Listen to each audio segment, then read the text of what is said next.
स्वागत है आपका ऑनलाइन जीएस पर। आज इस वीडियो में हम पढ़ने वाले हैं जीएस दृष्टि घटना चक्र चित्रात्मक प्रस्तुति 2023 और आज इसमें हम प्राचीन भारत के इतिहास से संबंधित सभी टॉपिक को एक ही वीडियो में कवर करने वाले हैं। तो आपको वीडियो बिना स्किप किए लास्ट तक देखना है।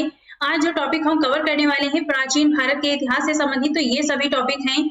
मध्यकालीन भारत का इतिहास और आधुनिक भारत के इतिहास से संबंधित वीडियोस देखने के लिए आप हमारे चैनल की प्लेलिस्ट में जाके वहां से बाकी की वीडियोस देख सकते हैं। तो चलिए हम वीडियो शुरू करते हैं। सबसे पहले देखते हैं इतिहास क्या होता है। इतिहास का शाब्दिक अर्थ होता है, शाब्दिक दृष्टि से इतिहास शब्द संस्कृत भाषा के 3 शब्दों इति इसका मतलब होता है ऐसा ही, हा इसका अर्थ होता है निश्चित रूप से और आस मतलब था के योग से बना है जिसका अर्थ है ऐसा ही निश्चित रूप से था। इसकी सामान्य परिभाषा है इतिहास मानव सभ्यता का अभिलेख है। इतिहास के जनक हैं यूनानी इतिहासकार हेरोडोटस को इतिहास का जनक कहा जाता है। भारतीय परंपरा में इतिहास की अवधारणा अत्यंत प्राचीन है। इसका सर्वप्रथम उल्लेख अथर्ववेद से प्राप्त होता है। आधुनिक अर्थों में इतिहास लेखन के कारण हेरोडोटस को इतिहास का जनक कहा जाता है। दर्शन इतिहास के जन्मदाता है, इतिहास दर्शन के जन्मदाता हैं वॉल्टेयर। प्रमुख विद्वानों के इतिहास से संबंधित विचार देखते हैं। वेगन के अनुसार इतिहास मनुष्य को बुद्धिमान बनाता है। रेनियर के अनुसार इतिहास एक कहानी है। ट्रेवेलियन के अनुसार इतिहास एक अपरिवर्तनीय रूप वाली कहानी है। जे.बी. ब्यूरी के अनुसार इतिहास विज्ञान है, न इससे कम न इससे ज्यादा। अल-बर्नी के अनुसार इतिहास समस्त विज्ञानों की रानी है। अब देखते हैं भारतीय इतिहास के बारे में। भारतीय इतिहास का काल विभाजन अध्ययन की सुविधा के आधार पर बांटा गया है। पहला, दूसरा और तीसरा। इसमें पहला है प्राचीन भारत का इतिहास, पाषाण काल से लेकर पूर्व मध्यकाल तक के जो इतिहास है इसे प्राचीन भारत का इतिहास कहते हैं। और द्वितीय है मध्यकालीन भारत का इतिहास, भारत पर मुस्लिम आक्रमण से लेकर मुगल साम्राज्य के विघटन तक का जो इतिहास है इसे मध्यकालीन भारत का इतिहास कहते हैं। और तृतीय है आधुनिक भारत का इतिहास, यूरोपीय कंपनियों के आगमन से लेकर भारत के विभाजन एवं स्वतंत्रता प्राप्ति तक के इतिहास को आधुनिक भारत का इतिहास कहा जाता है। प्रथम है प्राचीन भारत का इतिहास। इसके स्रोत हैं, स्रोत का सामान्य वर्गीकरण देखते हैं। साहित्यिक स्रोत और पुरातात्विक स्रोत। साहित्यिक स्रोत में आते हैं धार्मिक साहित्य और धर्मेतर साहित्य। धार्मिक साहित्य में है ब्राह्मण, जैन एवं बौद्ध साहित्य और धर्मेतर साहित्य में है अर्थशास्त्र, राजतरंगिणी आदि वृत्तांत लिखने वाले विदेशी यात्री। पुरातात्विक स्रोत में है अभिलेख, सिक्के, मूर्तियां, चित्रकला, स्थापत्य, अन्य पुरावशेष। अब देखते हैं साहित्यिक स्रोत के बारे में। मुख्य उद्देश्य है अध्यात्म एवं धार्मिक सिद्धांतों की प्रस्तुति। धार्मिक साहित्य ब्राह्मण साहित्य, बौद्ध साहित्य और जैन साहित्य। ब्राह्मण साहित्य में आते हैं वैदिक साहित्य, वेदांग, रामायण, महाभारत, पौराणिक साहित्य आदि। और वैद्य साहित्य में आते हैं त्रिपिटक, सुत्त पिटक, विनय पिटक, अभिधम्म पिटक, वंश साहित्य, दीपवंश, महावंश आदि। जैन साहित्य आगम के अंतर्गत हैं 12 सर्वाधिक महत्वपूर्ण आचारांग सूत्र, न्याय धम्म कहा, उवा सग दशाओं, भगवती सूत्र आदि। नेक्स्ट अब देखते हैं धर्मेतर साहित्य, सामाजिक एवं सांस्कृतिक पहलुओं के साथ ही राजनीतिक पक्ष की भी अधिक स्पष्टता है। उदाहरण के तौर पर हैं कौटिल्यकृत अर्थशास्त्र, परणी के द्वारा रचित अष्टाध्यायी, विशाख दत्त द्वारा रचित मुद्रा राक्षस, सोमदेव कृत कथा सरित्य सागर, क्षेमेंद्र कृत बृहत कथा मंजरी, कामंतक कृत नीतिसार, कालिदास के द्वारा रचित मालविकाग्निमित्रम, पतंजलि के द्वारा रचित महाभाष्य आदि। वृत्तांत लिखने वाले प्रमुख विदेशी यात्री देखते हैं तो यूनानी यात्री हैं Herodotus, Nearchus, Megasthenes, Plutarch, Aelian, Strabo, Pliny ज्येष्ठ, टॉलमी आदि। और चीनी यात्री हैं फाहियान, वेनसांग, इत्सिंग, सुन यून आदि। अरबी हैं इब्न खुरदादब, सुलेमान अल ताजिर, अल मसूदी, अल बरनी आदि। पुरातात्विक स्रोत इसके अंतर्गत प्रसिद्ध कथन है जहां से साहित्य मौन हो जाता है वहां से पुरातत्व बोलता है। नेक्स्ट है पुरातत्वकर्ता सिर्फ वस्तुओं को नहीं खोदता अपितु मानव को भी खोदता है। भारतीय इतिहास का काल विभाजन देखते हैं। काल विभाजन एवं नामकरण। इसका आधार है लिखित साक्ष्यों की उपलब्धता एवं उनकी पठनीयता, यानी पढ़ने के आधार पे कौन से जो साक्ष्य हैं वो पढ़े जा सकते हैं, कौन से साक्ष्य नहीं पढ़े जा सकते हैं। इसे 3 भागों में बांटा गया है, प्रागैतिहासिक काल, आदि ऐतिहासिक काल और ऐतिहासिक काल। प्रागैतिहासिक काल लिखित साक्ष्य इसके अंतर्गत अनुपलब्ध है, यानी लिखित साक्ष्य उपलब्ध नहीं है, केवल पुरातात्विक साक्ष्य ही उपलब्ध हैं, जैसे पाषाण कालीन सभ्यता। नेक्स्ट है आदि ऐतिहासिक काल, लिखित साक्ष्य उपलब्ध है लेकिन उन्हें पढ़ा नहीं जा सका है, केवल पुरातात्विक साक्ष्यों पर निर्भरता है, जैसे हड़प्पा सभ्यता। ऐतिहासिक काल लिखित साक्ष्य उपलब्ध हैं एवं उन्हें पढ़ा भी जा सका है, वो पठनीय भी हैं, पुरातात्विक साक्ष्य भी उपलब्ध हैं। लगभग 6ठी शताब्दी ईसा पूर्व से ऐतिहासिक काल प्रारंभ होता है। अब देखते हैं पाषाण काल के बारे में। मानव के प्रारंभिक काल के विषय में जो पुरातात्विक साक्ष्य मिलते हैं उनमें पाषाण निर्मित उपकरणों की अधिकता के कारण ही इस काल को पाषाण काल कहा जाता है। काल विभाजन, भारत में उपकरणों की भिन्नता के आधार पर पाषाण काल को 3 अवस्थाओं में बांटा गया है, पूरा पाषाण काल, मध्य पाषाण काल, नव पाषाण काल। अब एक एक करके सभी काल के बारे में हम देखते हैं। पहला है पूरा पाषाण काल, इसकी काल अवधि है 10 लाख ईसा पूर्व से लेकर 10,000 ईसा पूर्व के मध्य। आजीविका का जो साधन था वो था शिकार एवं खाद्य संग्रह। प्रथम उपकरण की खोज की गई 1863 ईस्वी में पल्लवरम, चेन्नई से रॉबर्ट ब्रूस फुट के द्वारा।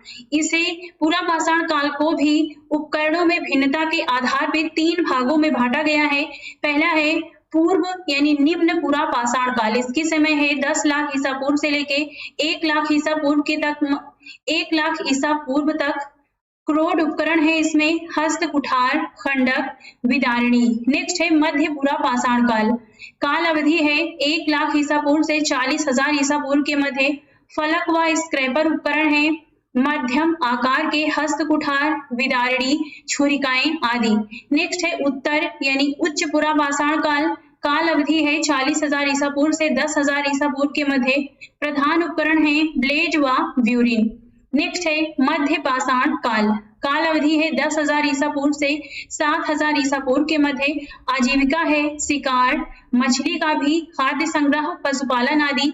विशिष्ट उपकरण है सूक्ष्म पाषाणोपकरण, माइक्रोलिथिक टूल्स, प्रक्षेपास्त्र तकनीक, तीर धनुष आदि। नेक्स्ट है नव पाषाण काल, इसका समय है लगभग 7,000 ईसा पूर्व से 1,000 ईसा पूर्व के मध्य। इसकी विशेषताएं हैं कृषि, पशुपालन, हस्त एवं चाक निर्मित मृत भांड, आवास निर्माण आदि। विशिष्ट उपकरण है पालिशदार उपकरण, विशेषकर कुल्हाड़ी। विशेष तथ्य है खाद्यान्नों का सर्वप्रथम उत्पादन, आग का प्रयोग महत्वपूर्ण उपलब्धि है। कुछ स्थल और उनसे प्राप्त साक्ष्य देखते हैं। लहुरा देव, भारत से चावल का प्राचीनतम साक्ष्य प्राप्त हुआ है। मेहरगढ़, पाकिस्तान से गेहूं का प्राचीनतम साक्ष्य। गुफ कराल, भारत से कृषि एवं पशुपालन के साक्ष्य मिले हैं। बुर्जहोम से मानव कंकाल, कुत्ते के कंकाल और गर्त आवास मिले हैं। राख के टीले मिले हैं संगन कल्लू, पिकली हल, उतनूर से। भारतीय पुरातत्व से संबंधित कुछ महत्वपूर्ण तथ्य देखते हैं। 1861 ईस्वी में भारतीय पुरातत्व के जनक एलेक्जेंडर कनिंघम भारत के सर्वप्रथम पुरातत्व सर्वेक्षक नियुक्त हुए थे। 1863 ईस्वी में भारत में पाषाणकालीन सभ्यता का अनुसंधान भारतीय प्रागैतिहासिक के जनक रॉबर्ट ब्रूस फुट ने प्रारंभ किया था। 1871 ईस्वी में भारतीय पुरातत्व सर्वेक्षण का गठन किया गया। वर्ष 1901 ईस्वी में लॉर्ड कर्जन के समय पुरातत्व सर्वेक्षण विभाग को केंद्रीकृत कर भारतीय पुरातत्व सर्वेक्षण नाम दिया गया तथा जॉन मार्शल को इसका नया महानिदेशक बनाया गया। वर्तमान में यह भारत सरकार के संस्कृति मंत्रालय के अधीन है। नेक्स्ट अब देखते हैं पूर्व यानी निम्न पूरा पाषाण काल से संबंधित 2 प्रमुख संस्कृतियां, तो ये हैं चापर चॉपिंग पेबुल संस्कृति अथवा सोहन संस्कृति। इसका क्षेत्र है उत्तर भारत। प्राप्त प्रथम उपकरण वर्ष 1928 में D.N. वाडिया द्वारा सोहन नदी घाटी से प्रथम उपकरण प्राप्त हुआ था। नेक्स्ट है हैंड एक्स संस्कृति अथवा मद्रासी संस्कृति। इसका क्षेत्र है दक्षिण भारत। प्राप्त प्रथम उपकरण 1863 ईस्वी में रॉबर्ट ब्रूस फुट द्वारा पल्लवरम से प्रथम उपकरण प्राप्त हुआ था। नेक्स्ट है मध्य पूरा पाषाण काल, इसका नामकरण देखते हैं तो खोज के आधार पर इसे नेवासाई चरण कहते हैं और उपकरण के आधार पर फलक संस्कृति, फलक ब्लेड स्क्रैपर संस्कृति भी कहते हैं। नेक्स्ट है उत्तर या फिर उच्च पूरा पाषाण काल। उपकरण निर्माण तकनीक अप्रत्यक्ष संघात प्रविधि है। प्रधान उपकरण है इसका ब्लेड। प्रमुख स्थल है बेलन घाटी, सोन घाटी, पूर्वी एवं पश्चिमी सिंह भूमि, वेमुला आदि। यहाँ की कलाएं हैं भीमबेटका की गुफाओं से प्राप्त शैल चित्र, लोहंदा नाला से प्राप्त मातृ देवी की अस्थि निर्मित मूर्ति, पटड़े से प्राप्त शुतुरमुर्ग के अंड कवचों पर रेखांकन तथा अंड कवच व सीपी के मनके। नेक्स्ट है मध्य पाषाण काल। इसकी विशेषता है मानव अस्थि पंजर की सर्वप्रथम प्राप्ति, पशुपालन के साक्ष्य बागोर राजस्थान, आदमगढ़ मध्य प्रदेश से मिले हैं। स्थल है प्राप्त प्रमुख साक्ष्य लंघ नाज गुजरात से 14 मानव कंकाल मिले हैं। महदहा प्रतापगढ़ उत्तर प्रदेश से 28 समाधियां बूचड़ खाने मिले हैं। दमदमा प्रतापगढ़ उत्तर प्रदेश से 41 समाधान मिले हैं।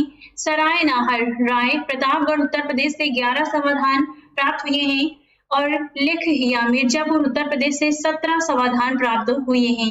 नेक्स्ट है नवपाषाण कालीन प्रमुख स्थल बुर्ज होम। भुर्ज वृक्ष का स्थान है ये, जम्मू एवं कश्मीर में स्थित है। यहाँ से 16 गर्त आवास, मानव के साथ कुत्ते को दफनाने के साक्ष्य मिले हैं। कोलजी हवा प्रयागराज में है। यहाँ से धान की खेती के प्राचीनतम प्रमाणों में से यह एक स्थल है। नेक्स्ट है चिरान बिहार में है।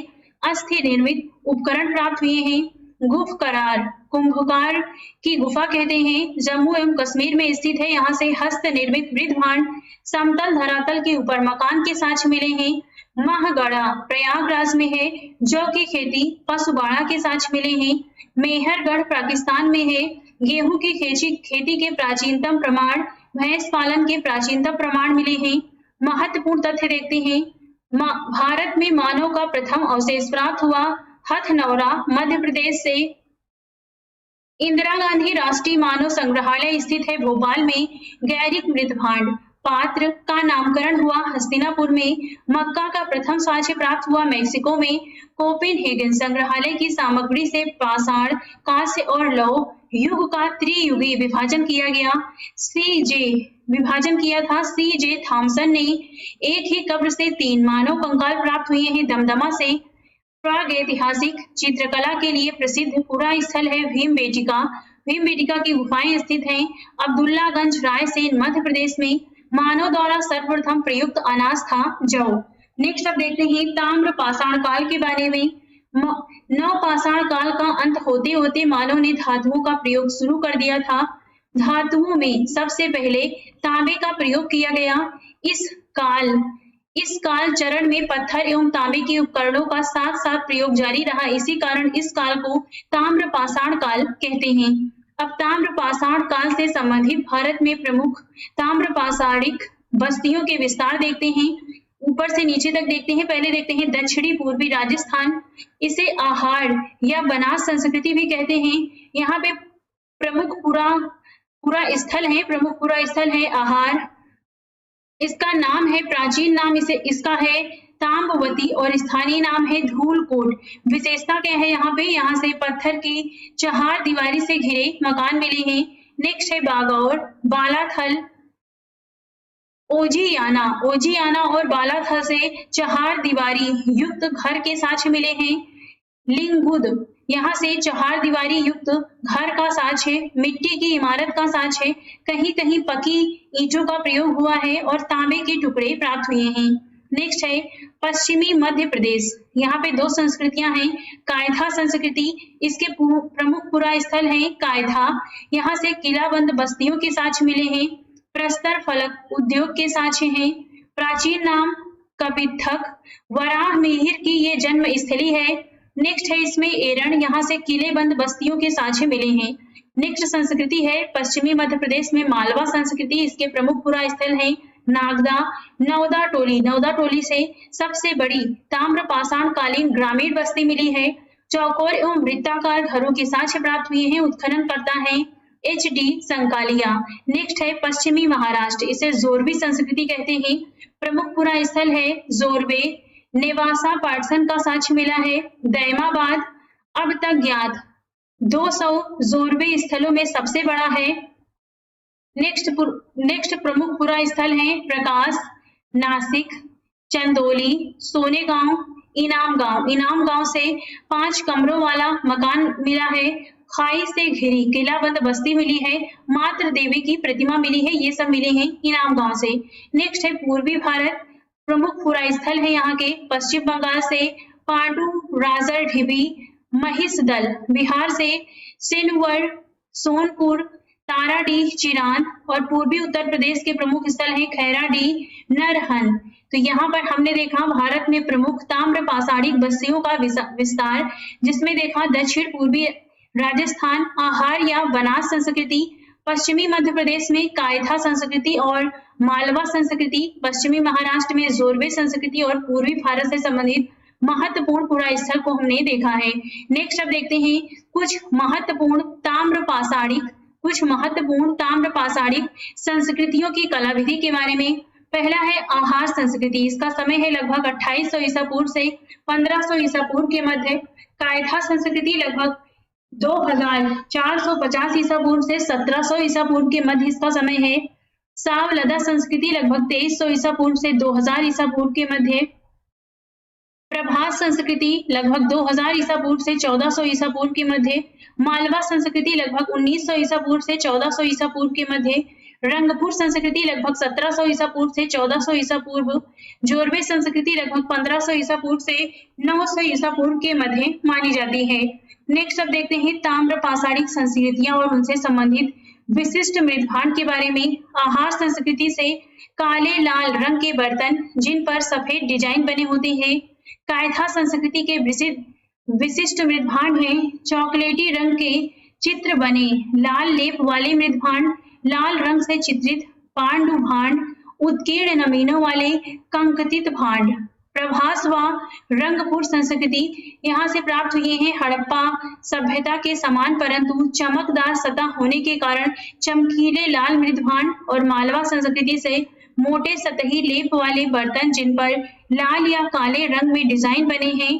जोरवे संस्कृति लाल या काले रंग से रेखित मृदभांड जिनकी धुंधली व खुरदुरी सतह पर पतला जल रंग किया गया है। नेक्स्ट अब देखते हैं हड़प्पा सभ्यता के बारे में। हड़प्पा के टीले का सर्वप्रथम पता चार्ल्स मेसन ने लगाया था। 1850 के दशक में कराची एवं लाहौर के बीच रेलवे लाइन के निर्माण में हड़प्पा के टीले से प्राप्त ईंट रोड़ों का उपयोग हुआ। वर्ष 1921 में दयाराम साहनी द्वारा हड़प्पा की खोज के साथ इस नई सभ्यता का पता चला। 24 सितंबर 1924 को सर जॉन मॉर्सल द्वारा सिंधु घाटी सभ्यता की आधिकारिक घोषणा की गई। अब देखते हैं नामकरण के बारे में। जॉन मॉर्सल के द्वारा सिंधु घाटी सभ्यता कहा गया है। अधिकांश बस्तियां सरस्वती एवं उसकी सहायक नदियों के किनारे स्थित हैं, इसलिए सिंधु सरस्वती सभ्यता अथवा सरस्वती सभ्यता कहते हैं। प्रथम स्थल के आधार पर यानी जब खुदाई हुई तो जो खुदाई हुई थी वो हड़प्पा स्थल की हुई थी पहली बार में, तो इसलिए इसे हड़प्पा सभ्यता भी कहते हैं। भारतीय उपमहाद्वीप में नगरीकरण का प्रथम साक्ष्य प्राप्त हुआ है, इसलिए इसे प्रथम नगरीय सभ्यता भी कहते हैं। तो ये हड़प्पा सभ्यता के कुछ नाम हैं जो आप ध्यान रख सकते हैं। प्रमुख स्वरूप 2 हैं, कांस्य युगीन सभ्यता और आद्य ऐतिहासिक सभ्यता। आद्य ऐतिहासिक सभ्यता कहते हैं लिपि अपठनीय होने के कारण, और कांस्य युगीन सभ्यता क्योंकि यहाँ पे पहली बार कांसे का प्रयोग किया गया था। अब देखते हैं हड़प्पा सभ्यता का विस्तार क्षेत्र। इसका विस्तार हुआ है अफगानिस्तान, भारत और पाकिस्तान में। पाकिस्तान के क्षेत्र हैं खैबर पख्तूनवा, पंजाब, बलूचिस्तान, सिंध। और भारत के भाग हैं जम्मू एवं कश्मीर, पंजाब, हरियाणा, राजस्थान, उत्तर प्रदेश, महाराष्ट्र। सुदूर स्थल देखते हैं। सुदूर उत्तरी स्थल है माडा। आलमगीरपुर सुदूर पूर्वी स्थल है। दैमाबाद सुदूर दक्षिणी स्थल है। और सुतकांगेडोर यह सुदूर पश्चिमी स्थल है। तो मांडा उत्तर में स्थित है, दैमाबाद दक्षिण में, पूर्व में आलमगीरपुर है और दक्षिण में है और पश्चिम में है, पूरब में आलमगीरपुर है और पश्चिम में है सुतकांगेडोर। तो ये सुदूर स्थल आपको ध्यान रखने हैं। हड़प्पा सभ्यता का आकार त्रिभुजाकार है। हड़प्पा सभ्यता का आकार त्रिभुजाकार है और क्षेत्रफल है लगभग 13 लाख वर्ग किलोमीटर। स्टुअर्ट पिगट का कथन है जुड़वा राजधानियां हड़प्पा और मोहनजोदड़ो। अब देखते हैं हड़प्पा सभ्यता का काल निर्धारण। रेडियो कार्बन 14 जैसी नवीन विश्लेषण पद्धति के द्वारा हड़प्पा सभ्यता की सर्वाधिक मान्य काल अवधि है 2300 ईसा पूर्व से 1700 ईसा पूर्व। अब देखते हैं स्थल और खोजकर्ता उत्खननकर्ता के बारे में। हड़प्पा के खोजकर्ता है दयाराम साहनी। मोहनजोदड़ो के खोजकर्ता राखल दास बनर्जी चंदहुदड़ो के हैं। NG मजूमदार लोथल के हैं। SR राव कालीबंगा के खोजकर्ता हैं। अमलानंद घोष बनावली के हैं। RS बिष्ट धौलावीरा के JP जोशी और रोपड़ के खोजकर्ता हैं BB लाल सुतकांगे डोर के हैं। Aurel style. अब देखते हैं हड़प्पा सभ्यता के प्रमुख स्थल के बारे में। पहले देखते हैं हड़प्पा के बारे में। यहाँ से प्राप्त प्रमुख साक्ष्य हैं वारा अन्नागार, श्रमिक आवास, ईंटों के वृत्ताकार चबूतरे, गेहूं और जौ के दाने, R37H कब्रिस्तान, ताबूत में रखा शव, धातु निर्मित इक्का गाड़ी, सर्वाधिक लेख युक्त मुहरे, बर्तन पर मछुआरे का चित्र। और हड़प्पा की स्थिति है मांझ होमरी, वर्तमान साहिवाल जिला पाकिस्तान, रावी नदी के बाईं तट पर हड़प्पा स्थल स्थित है। अब देखते हैं मोहनजोदड़ो के बारे में। इसका अर्थ होता है मृतकों का टीला और मोहनजोदड़ो का अन्य नाम है सिंध का बाग। प्राप्त प्रमुख साक्ष्य हैं बृहद स्नानागार, विशाल अन्नागार, 3 बंदरों वाला मनका, पशुपति शिव का मुहर पर अंकन, मुहर पर नाव का चित्र, सीप निर्मित पैमाना, नर्तकी की कांस्य मूर्ति, सूती कपड़ा मोहनजोदड़ो से प्राप्त हुआ है। पुजारी यानी योगी की मूर्ति, हाथी का कपाल खंड। मोहनजोदड़ो की स्थिति है लरकाना जिला सिंध प्रांत पाकिस्तान। यह सिंधु नदी के दाएं तट पर स्थित है। नेक्स्ट स्थल है लोथल। इसका अन्य नाम है लघु मोहनजोदड़ो या लघु हड़प्पा। प्राप्त प्रमुख साक्ष्य हैं गोदी या बंदरगाह, फारस की मुहरें या सील, धान यानी चावल एवं बाजरा, घोड़े के लघु मृड मूर्ति, युगल सवाधान, हाथी दांत एवं सीप का बना पैमाना, चक्की के 2 पार्ट, अग्निवेदी, मनके बनाने का कारखाना, मम्मी के मॉडल। और इसकी स्थिति लोथल की स्थिति है अहमदाबाद जिला गुजरात, भोगवा नदी के तट पर। नेक्स्ट स्थल है कालीबंगा। इसका अर्थ होता है काले रंग की चूड़ियां। प्राप्त प्रमुख साक्ष्य हैं हल से जुता हुआ खेत, अग्निवेदिया या हवन कुंड, काले रंग की मिट्टी की तथा कांच की चूड़ियां, लकड़ी की नालियां, बच्चे के सिर की शल्य चिकित्सा के साक्ष्य, भूकंप आने का प्राचीनतम साक्ष्य, एक साथ 2 फसलें बोए जाने के साक्ष्य, मेसोपोटामिया की बेलनाकार मुहरें, मिट्टी के शंख, तंदूरी चूल्हे के साक्ष्य, कपड़े में लिपटा उस्तरा। और इसकी स्थिति है हनुमानगढ़ जिला राजस्थान। हनुमानगढ़ जिला राजस्थान में स्थित है कालीबंगा। नेक्स्ट स्थल है चंदहुदड़ो।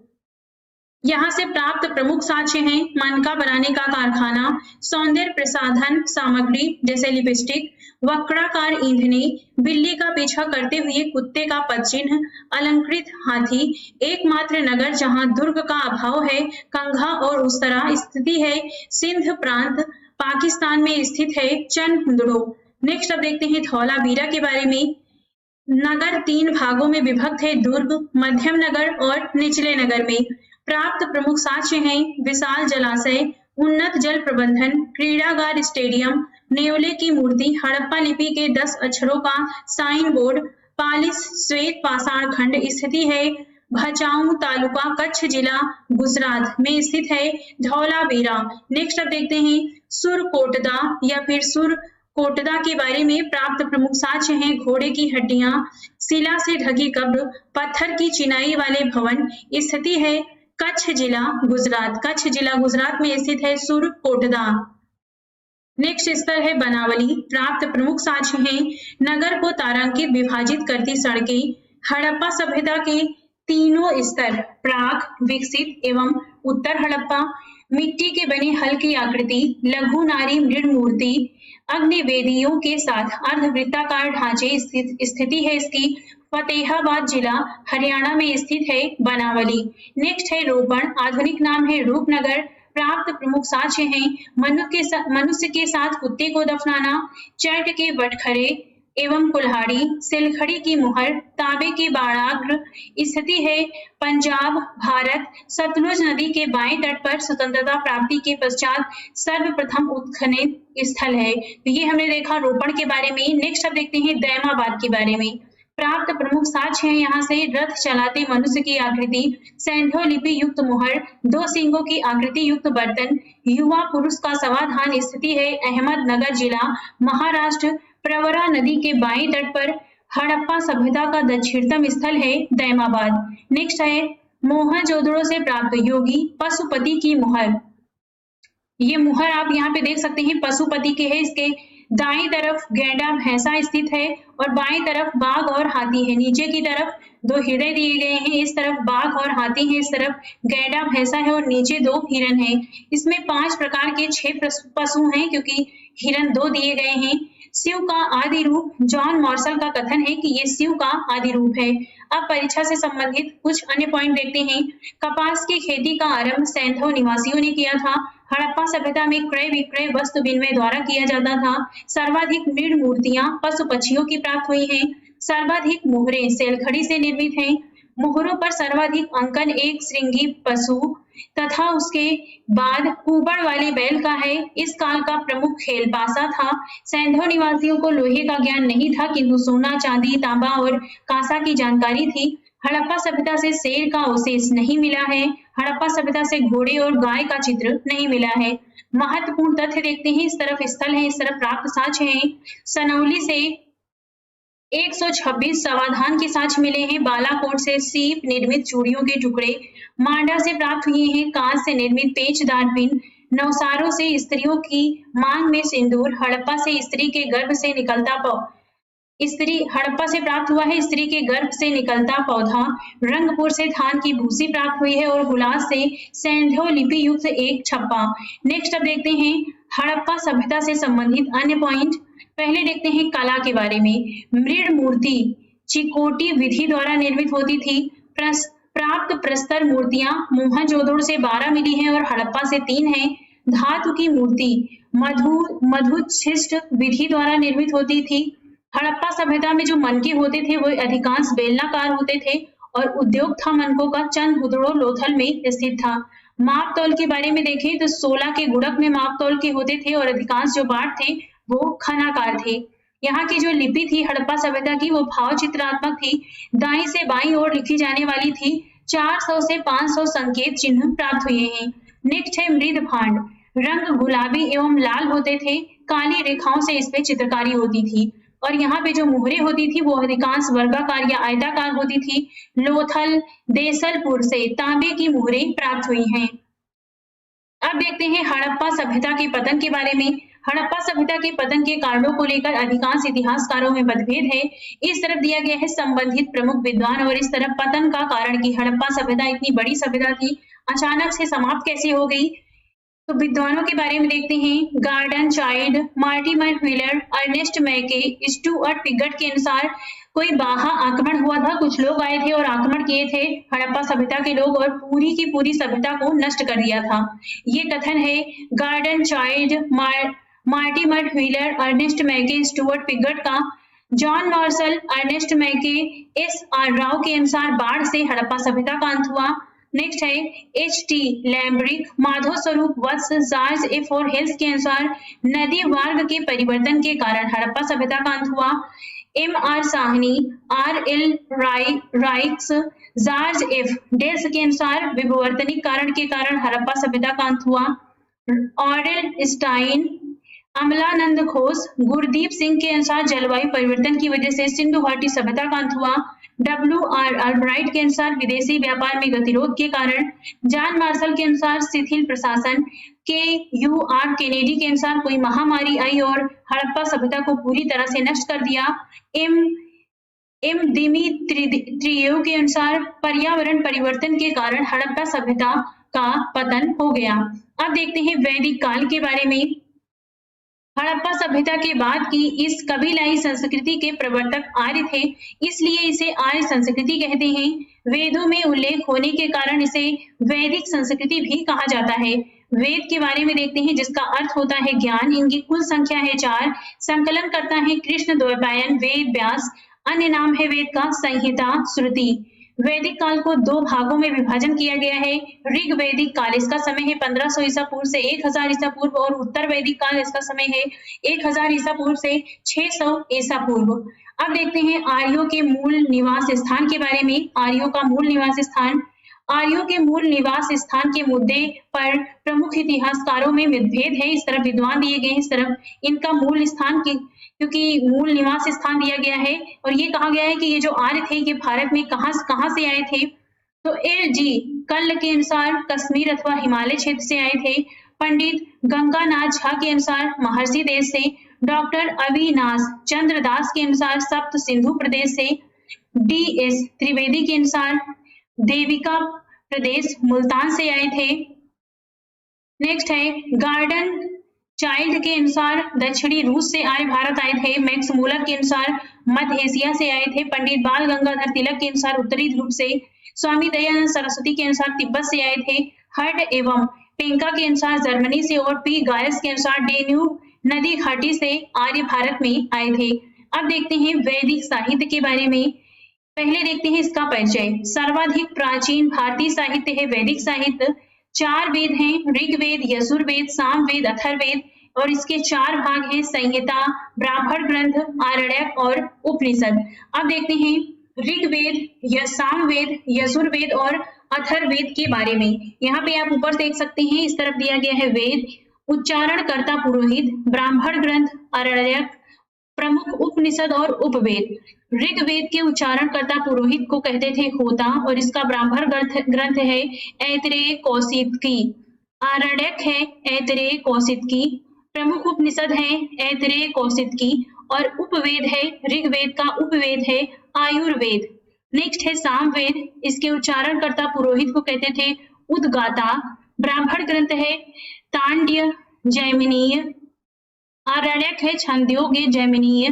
प्रमुख उपनिषद है छांदोग्य जैमिनी और उपवेद है सामवेद का उपवेद है गंधर्व वेद। नेक्स्ट है यजुर्वेद, इसके उच्चारणकर्ता पुरोहित को कहते थे अथर्वयु और ब्राह्मण ग्रंथ है शतपथ तैत्तिरीय। आरण्यक है शतपथ तैत्तिरीय बृहदारण्यक और इसका प्रमुख उपनिषद है कठ, ईश, श्वेताश्वर, मैत्रायण, महानारायण, बृहदारण्यक और यजुर्वेद का जो उपवेद है ये है धनुर्वेद। नेक्स्ट है अथर्ववेद, इसका उच्चारणकर्ता पुरोहित थे ब्रह्मा। ब्राह्मण ग्रंथ है गोपद। आरण्यक इसमें कोई भी नहीं है। उपनिषद है मुंडक, मांडुक्य, प्रश्न और अथर्ववेद का उपवेद है अर्थशास्त्र। अब एक एक करके सभी वेदों के परिचय के बारे में देखते हैं। पहले देखते हैं ऋग्वेद, वेद या फिर संहिता। इसमें पहले देखते हैं ऋग्वेद का परिचय। वैदिक साहित्य में जो ऋग्वेद है ये प्राचीनतम ग्रंथ है। स्रोत एवं प्रार्थनाओं का संकलन है ये। इसमें कुल 10 मंडल, 1028 सूक्त तथा 10,552 मंत्र या ऋचाएं हैं। 3 पाठ हैं, साकल में है 1017 सूक्त, बाल खिल्य में है 11 सूक्त और वास्कल में है 56 ग्रंथ। उल्लेख किया गया है शूद्र वर्ण का। सर्वप्रथम उल्लेख 10वें मंडल में है। तीसरे मंडल में गायत्री मंत्र है, इसके रचनाकार है विश्वामित्र और 9वें मंडल में 9वां मंडल सोम को समर्पित है। नेक्स्ट वेद है यजुर्वेद, इसका परिचय देखते हैं। यज्ञ के विधियों का प्रतिपादन किया गया है इसमें गद्य एवं पद दोनों में इसे लिखा गया है। 2 प्रधान रूप हैं कृष्ण यजुर्वेद, ये गद्य एवं पद दोनों में है। शुक्ल यजुर्वेद या वाजस्नेयी संहिता, ये केवल पद में है। इसमें है कर्म, माध्यन, दिन। अंतिम भाग ईशोपनिषद आध्यात्मिक चिंतन से संबंधित है। जो यजुर्वेद है इसका अंतिम भाग ईशोपनिषद आध्यात्मिक चिंतन से संबंधित है। नेक्स्ट अब देखते हैं सामवेद के बारे में। भारतीय संगीत का जनक कहा जाता है। साम का अर्थ होता है गान या संगीत। यज्ञों के अवसर पर गाए जाने वाले मंत्रों का संग्रह है। इसमें कुल 1875 मंत्र हैं। पाठ भेद के आधार पर प्रमुख शाखाएं हैं कौथुम, राणायनीय, जैमिनीय। नेक्स्ट अब देखते हैं अथर्ववेद के बारे में। तत्कालीन लोक परंपराओं, भूत प्रेत तथा विभिन्न औषधियों का उल्लेख किया गया है इसमें। अन्य वेदों की अपेक्षा सर्वाधिक ऐतिहासिक महत्व का ग्रंथ है। इसमें कुल 20 मंडल हैं, 730 सूक्त हैं, 5987 मंत्र हैं, जिसमें से 1200 मंत्र ऋग्वेद के हैं। 2 शाखाएं हैं, शौनक पिप्पलाद उल्लेख किया गया है इसमें। मगध एवं अंग दूरस्थ प्रदेश का सभा एवं समिति प्रजापति की 2 पुत्रियां कही गई हैं। नेक्स्ट अब देखते हैं शतपथ ब्राह्मण के बारे में। शतपथ ब्राह्मण परिचय शुक्ल यजुर्वेद का ब्राह्मण ग्रंथ है, प्राचीनतम एवं सबसे बड़ा ब्राह्मण ग्रंथ है। इसमें उल्लेख किया गया है पुनर्जन्म के सिद्धांत का, जल प्लावन कथा का, पुरुरवा उर्वशी आख्यान का, पुरुष मेध यज्ञ का वर्णन है। पत्नी को पति की अर्धांगिनी कहा गया है। कुरु और पांचाल वैदिक सभ्यता के सर्वश्रेष्ठ प्रतिनिधि हैं। विधेय माधव और गौतम राहुगण की कथा है। तो ये हमने देखा शतपथ ब्राह्मण से संबंधित कुछ पॉइंट। अब देखते हैं मंडल ऋग्वेद के और इसके रचयिता। प्रथम मंडल के रचयिता हैं मेघातिथि मधु छमदा। द्वितीय मंडल के रचयिता हैं गृत समद। तृतीय मंडल के रचयिता हैं विश्वामित्र। चतुर्थ के हैं वामदेव। पंचम के हैं अत्रि। षष्टम के हैं भारद्वाज। सप्तम मंडल के रचयिता हैं वशिष्ठ। अष्टम के हैं कण्व व अंगिरस। नवम के हैं अंगिरस एवं कश्यप। दसम के हैं विमदा, इंद्रा, सची व अन्य। तो ये हमने देखा यहाँ पर मंडल और उसके रचयिता। नेक्स्ट अब देखते हैं प्रमुख नदियां ऋग्वेद की। इस तरफ वर्तमान नाम दिया गया है, इस तरफ प्राचीन या अन्य नाम है। सरस्वती जो कि सबसे पवित्र नदी होती थी, इसका प्राचीन नाम है नदी तमा, देवी तमा, माते तमा। सिंधु का सर्वाधिक उल्लेख किया गया है, इसका प्राचीन नाम है हिरण्यरेयी। चेनाब का प्राचीन नाम है अस्किनी। व्यास का प्राचीन नाम है विपाशा। रावी का प्राचीन नाम है परुष्णी। झेलम का प्राचीन नाम वितस्ता। सतलुज का सुतुद्री। घग्गर का प्राचीन नाम दिस द्वती। गंडक का प्राचीन नाम है सदानीरा। अब देखते हैं महत्वपूर्ण वैदिक शब्द। इस तरफ अर्थ दिया गया है, इस तरफ वैदिक शब्द हैं। कृष्ण अयस का मतलब होता था लोहा। कुशीत का ऋण। उसी दिन का ऋणदाता। विकनाट का अर्थ है सूदखोर। तच्छा का बढ़ई। स्पष्ट का गुप्तचर। ग्रामणी का ग्राम का मुखिया। अस्म चक्र का अर्थ होता है रहट की चरखी। अब देखते हैं उपनिषद वेदांत के बारे में। परिचय क्या है? यह दर्शन पर आधारित होता है। इसका शाब्दिक अर्थ है ज्ञान प्राप्ति हेतु शिष्य का गुरु के समीप बैठना। उपनिषद और उसमें किए गए उल्लेख के बारे में देखते हैं। श्वेतांबर उपनिषद, मोक्ष का पहला उपलेख श्वेतांबर उपनिषद में मिलता है। बृहदारण्यक, इससे याज्ञवल्क्य और गार्गी का संवाद है यहाँ पर। नेक्स्ट है छांदोग्योपनिषद, सर्वाधिक प्राचीन है। ब्रह्मचर्य, गृहस्थ व वानप्रस्थ 3 आश्रमों का इसमें उल्लेख है। देवकी नंदन कृष्ण का प्रथम उल्लेख है। सत्यकाम जाबाल की कथा है। नेक्स्ट है जबालोपनिषद, सर्वप्रथम 4 आश्रम ब्रह्मचर्य, गृहस्थ, वानप्रस्थ, संन्यास का उल्लेख है। मुंडकोपनिषद, इसमें सत्यमेव जयते के बारे में दिया गया है। नेक्स्ट है कठोपनिषद, यम नचिकेता का प्रसंग है। तो यहाँ पर हमने देखा उपनिषद और उसमें किए गए उल्लेख। अब देखते हैं 10 राग युद्ध के बारे में। ऋग्वेद के 7वें मंडल में इसका उल्लेख है। इसका कारण है सुदास द्वारा विश्वामित्र को हटाकर वशिष्ठ को पुरोहित बनाना। प्रत्येक पक्ष में आर्य एवं अनार्य की भागीदारी है। परुष्णी यानी रावी नदी के तट पर लड़ा गया था। भारतों के राजा सुदास त्रित्सु राजवंश के थे बनाम 10 राज्यों का संघ, जिसमें थे पंचजन तथा 5 लघु जनजातियां अलिन, पख्त, भालानस, सिउ तथा विसाड़ी के राजा। इसमें सुदास अंतिम रूप से विजयी हुए और पुरोहित वशिष्ठ थे। तो ये हमने देखा 10 राग के युद्ध के बारे में। अब देखते हैं गोत्र के बारे में। सर्वप्रथम इसका उल्लेख ऋग्वेद में मिलता है। मूल अर्थ में समूचे कुल के गोधन को पाले जाने का स्थान का मतलब गोत्र होता है। उत्तर वैदिक काल में प्रथा के रूप में इसकी स्थापना हुई। नवीन अर्थ है एक ही मूल पुरुष से उत्पन्न लोगों का समुदाय। ऐतरेय ब्राह्मण के अनुसार शासक देखते हैं। उत्तर दिशा का विराट हैं, पूर्व दिशा के सम्राट हैं, राजा हैं, मध्य देश के, दक्षिण दिशा के भोज हैं और पश्चिम दिशा के स्वराट हैं। तो ये है ऐतरेय ब्राह्मण के अनुसार शासक के बारे में। त्रिवर्ग हैं धर्म, अर्थ, काम। 4 पुरुषार्थ हैं धर्म, मोक्ष, अर्थ और काम। रत्नेन के बारे में देखते हैं। रत्नेन यानी उच्च पदाधिकारी। रत्नेन कुलीन वर्ग से संबंधित है, राज्य के उच्च पदाधिकारी हैं। कान में रत्न धारण करता। सत पथ ब्राह्मण में मुख्यतः 12 रत्निनों का उल्लेख मिलता है। तो ये हमने देखा रत्निन के बारे में। नेक्स्ट अब देखते हैं ऋग्वैदिक कालीन प्रमुख संस्थाएं, जिसमें है विदत, सभा और समिति। पहले देखते हैं विदत के बारे में। सर्वाधिक 122 बार उल्लेख है इसका ऋग्वेद में। सर्वाधिक महत्वपूर्ण संस्था है विदत। आर्यों की प्राचीनतम संस्था है। उत्तर वैदिक काल में यह लुप्त हो जाती है। नेक्स्ट है सभा। कुलीनों या वृद्धों की संस्था है। सभा का मतलब कुलीनों या वृद्धों की संस्था। न्यायालय एवं संसद के रूप में कार्य करती है। इसका प्रधान होता है सभापति। नेक्स्ट है समिति। विस जनसाधारण की संस्था थी। राजा का निर्वाचन, इसमें प्रधान ईशान होते थे। सभा एवं समिति प्रजापति की 2 पुत्रियां हैं, ऐसा अथर्ववेद में कहा गया है। नेक्स्ट अब देखते हैं प्रमुख ऋग्वैदिक काल के देवता के बारे में। पृथ्वी के प्रमुख देवता हैं बृहस्पति, पृथ्वी, सोम और अग्नि। सोम के बारे में देखते हैं तो ऋग्वेद के 9वें मंडल में ऋग्वेद का 9वां मंडल सोम को समर्पित है। नेक्स्ट है अग्नि, दूसरे सर्वाधिक महत्वपूर्ण देवता हैं। ऋग्वेद के 200 सूक्त समर्पित हैं अग्नि को। नेक्स्ट है आकाश के प्रमुख देवता, इसमें है विष्णु, मित्र, सूर्य, अश्विन, पूषण और वरुण। वरुण के बारे में देखते हैं। समुद्र के देवता एवं ऋत के नियामक, नैतिक व्यवस्था के प्रधान। ऋत से गोपा, ईरान के अहुर माजदा से इनकी तुलना की गई है। तो ये है वरुण के बारे में।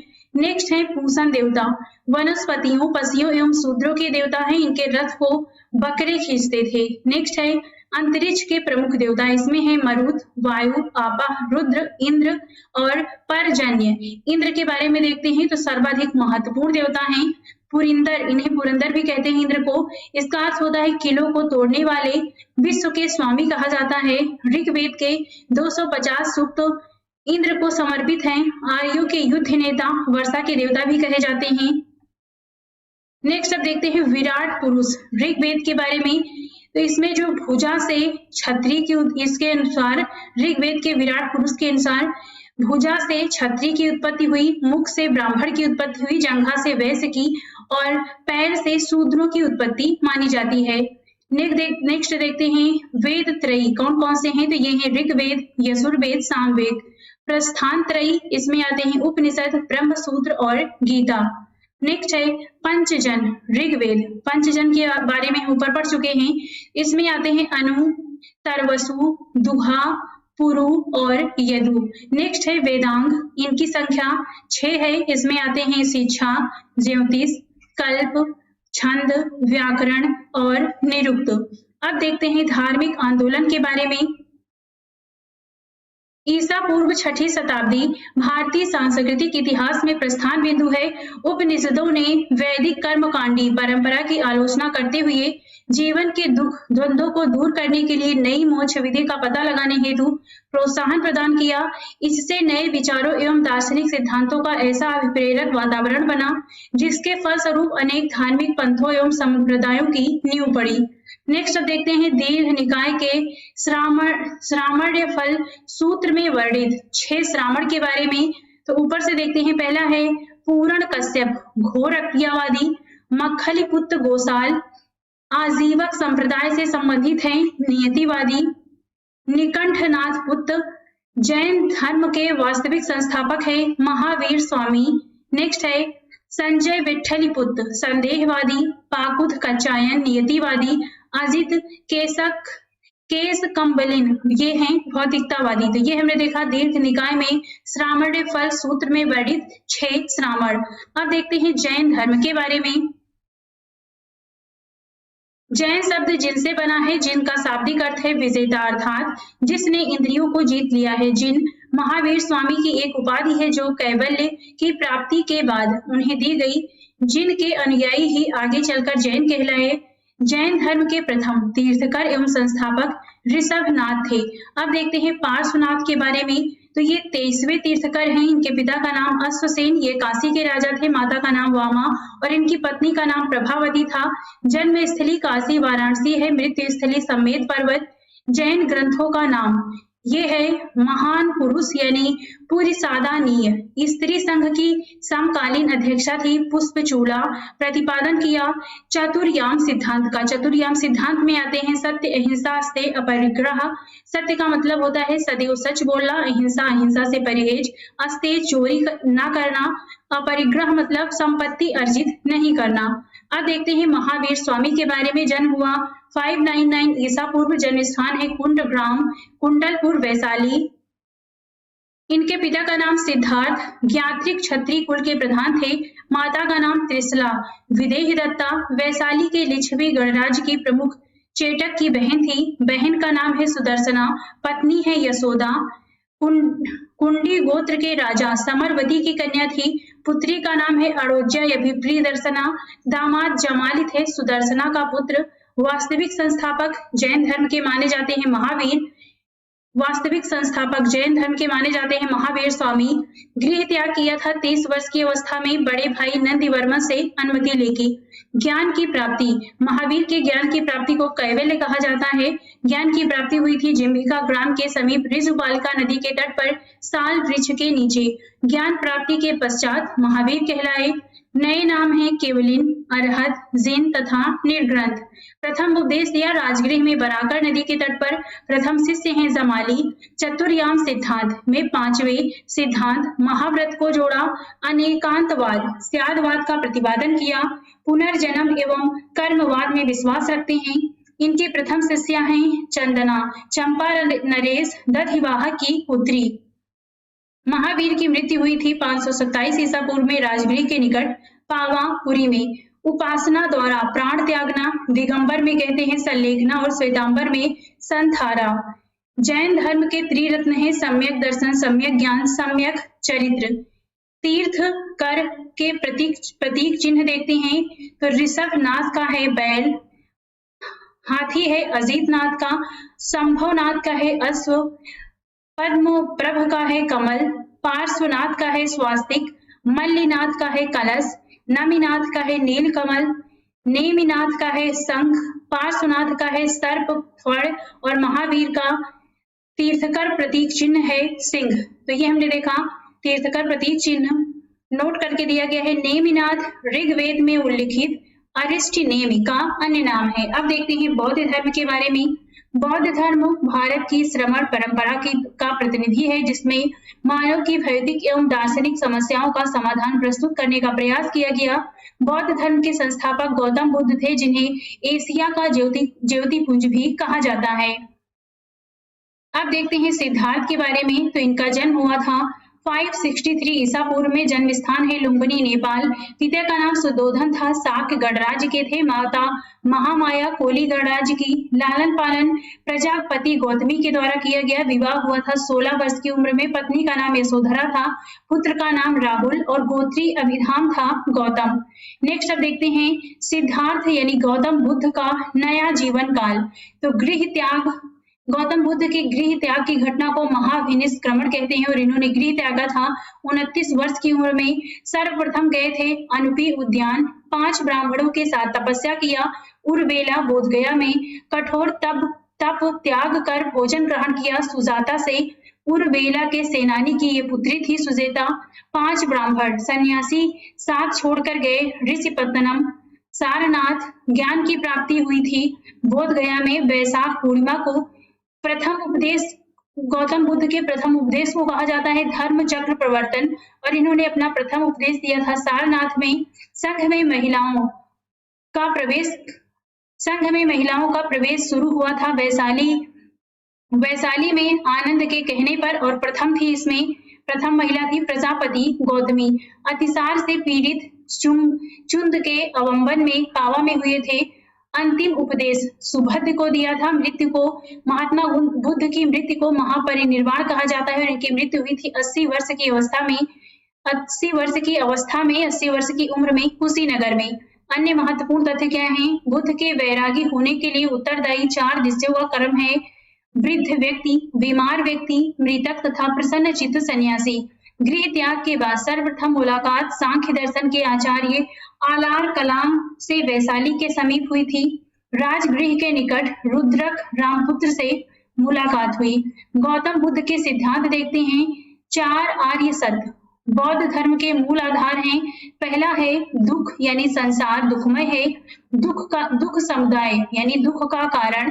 तीसरा है दुख निरोध, दुख का निरोध संभव है। चौथा है दुख निरोध गामिनी प्रतिपदा, दुख रोकने का मार्ग। तो ये हैं 4 आर्य सत्य बौद्ध धर्म के मूल आधार। बौद्ध धर्म के त्रिरत्न है बुद्ध, धम्म और संघ। त्रिपिटक पाली भाषा में त्रिपिटक हैं, ये है विनय पिटक, सुत्त पिटक और अभिधम्म पिटक। ये जो विनय पिटक है ये इनकी 2 मतलब ग्रंथ हैं। त्रिपिटक, विनय पिटक, सुत्त पिटक, अभिधम्म पिटक ये बौद्ध धर्म के ग्रंथ हैं। तो जो विनय पिटक है यह इसमें संघ संबंधी नियम दिए गए हैं। सुत्त पिटक में बुद्ध के उपदेशों का संग्रह है और अभिधम्म पिटक में दार्शनिक सिद्धांत दिए गए हैं। नेक्स्ट अब देखते हैं बौद्ध वास्तुकला के बारे में। तो ये जो स्तूप है इसका शाब्दिक अर्थ होता है किसी वस्तु का ढेर। नेक्स्ट है विहार, इसका अर्थ होता है भिक्षु भिक्षुणियों का निवास स्थान होता था। और चैत्य शाब्दिक अर्थ है चिता संबंधी। नेक्स्ट अब देखते हैं शिक्षा केंद्र बौद्ध धर्म से संबंधित। तो ये है नालंदा, वल्लभी और विक्रमशिला में। व्यक्ति इस तरफ दिया गया है दान किया।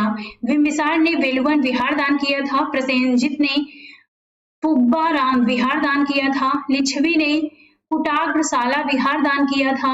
अनाथ पिंडक ने चेतवन विहार दान में दिया था। गौतम बुद्ध के जीवन से जुड़ी घटनाएं इस तरह प्रतीक चिन्ह है। जन्म का प्रतीक चिन्ह है कमल एवं सार, गृह त्याग का है घोड़ा, ज्ञान का पीपल, बोधि वृक्ष, निर्वाण का है पद चिन्ह और मृत्यु का है स्तूप। बौद्ध धर्म में विभाजन देखते हैं। तो द्वितीय बौद्ध संगीत के बाद में विभाजन हुआ था। स्थिर थेरवादी, इसके नेतृत्व करता थे महाकात्यायन और महासांघिक। सर्वास्तिवादी, इसके नेतृत्व करता थे महाकश्यप। नेक्स्ट है चतुर्थ बौद्ध संगीत के बाद बौद्ध धर्म 2 भागों में बटा, हीनयान और महायान में। नेक्स्ट अब अन्य इंपॉर्टेंट पॉइंट देखते हैं। बौद्ध धर्म के अनुयायी 2 भागों में बटे हुए थे, भिक्षु भिक्षुणी तथा उपासक उपासिकाओं के रूप में। एशिया के ज्योतिपुंज द लाइट ऑफ एशिया के नाम से जाना जाता है गौतम बुद्ध को। गौतम बुद्ध के जीवन पर आधारित द लाइट ऑफ एशिया नामक काव्य पुस्तक के रचयिता हैं एडविन अर्नाल्ड। हीनयान का शाब्दिक अर्थ है निम्न मार्ग, महायान का शाब्दिक अर्थ है उत्कृष्ट मार्ग। गौतम बुद्ध अपने मत को कहते थे मध्यमा प्रतिपदा, मध्यम मार्ग। अब देखते हैं विविध के अंतर्गत कुछ पॉइंट। जैन संघ का प्रथम अध्यक्ष है सुधर्मन। महावीर स्वामी की मृत्यु के पश्चात जैन धर्म का विभाजन हुआ श्वेतांबर। इसके स्थूल भद्र के जो अनुयायी होते थे वो श्वेतांबर कहलाए और दिगंबर कहलाए भद्रबाहु के अनुयायी। प्रथम जैन संगीति पाटलिपुत्र में हुई थी, इसके अध्यक्ष है स्थूल भद्र। द्वितीय जैन संगीति वल्लभी में हुई थी, इसके अध्यक्ष थे देवर्धिगण या क्षमा श्रमण। जैन साहित्य को कहा जाता है आगम सिद्धांत। गौतम बुद्ध का प्रथम वर्षावास सारनाथ में हुआ। गौतम बुद्ध का वास्तविक वर्षावास श्रावस्ती कोसल में। नगर वधु आम्रपाली को दीक्षा मिली थी वैशाली में। गौतम बुद्ध का अंतिम वर्षावास वेलुग्राम विहार वैशाली में था। डाकू अंगुलीमाल को दीक्षा मिली थी श्रावस्ती में। ज्ञान की प्राप्ति हुई थी पीपल वृक्ष के नीचे। अब देखते हैं बौद्ध संगीतियों के बारे में जो 4 हुई हैं।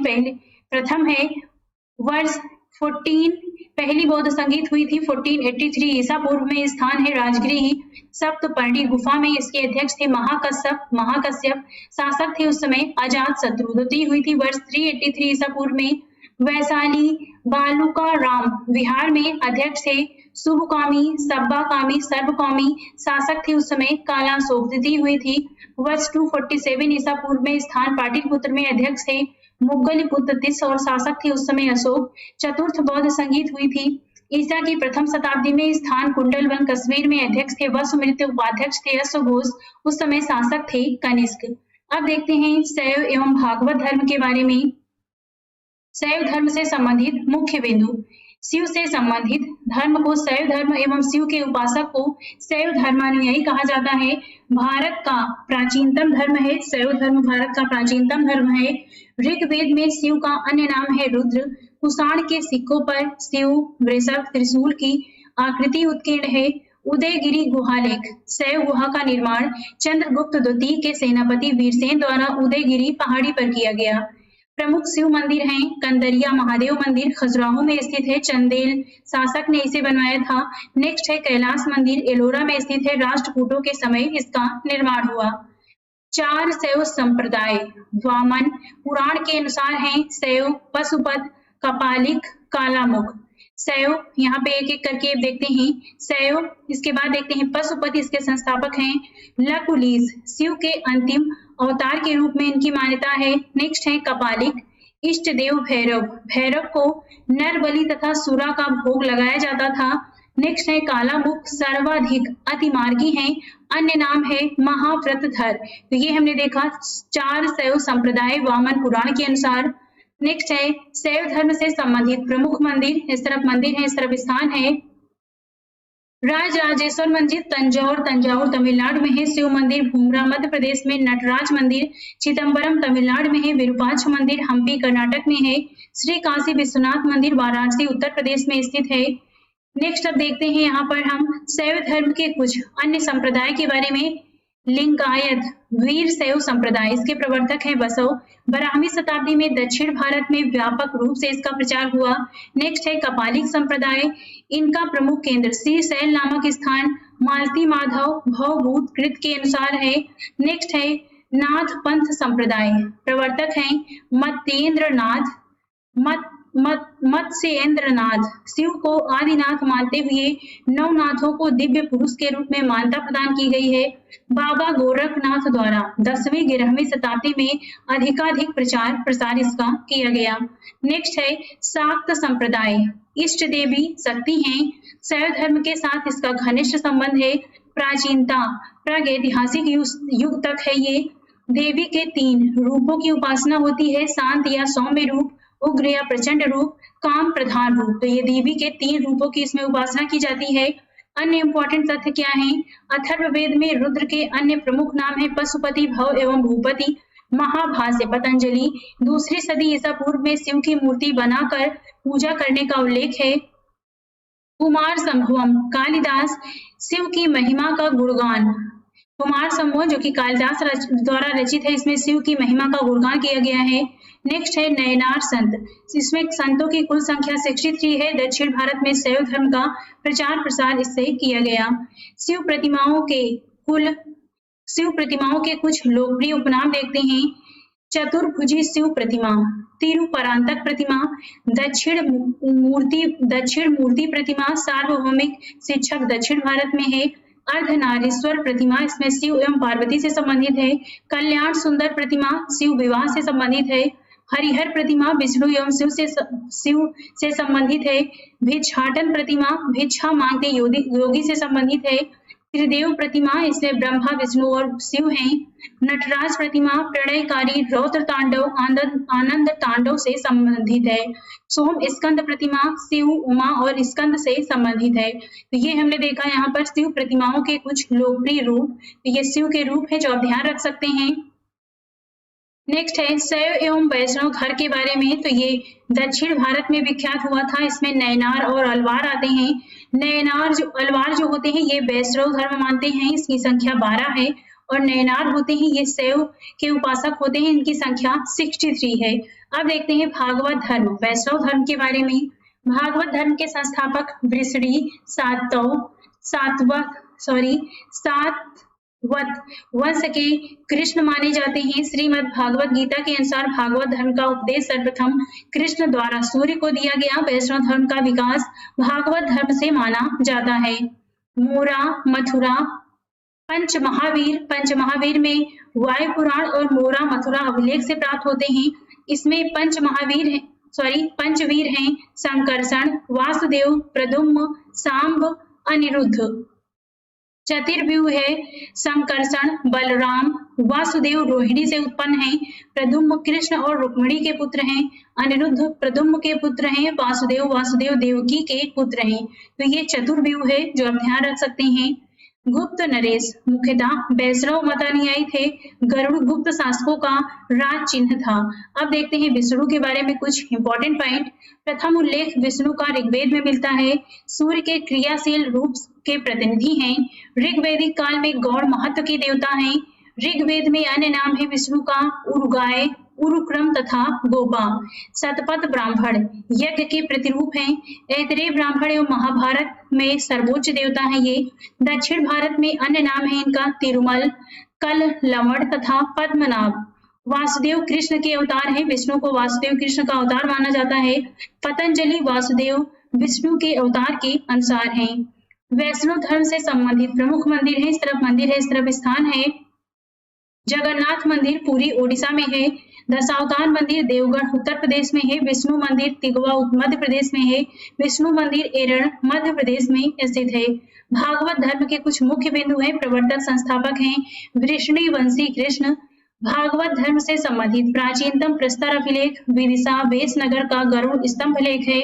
इसमें उल्लेख किया गया है हेलियोडोरस भागवत वसुदेव देवदेवस का अपोलोडोटस के सिक्कों पर सर्वप्रथम भागवत धर्म के चिन्ह हैं।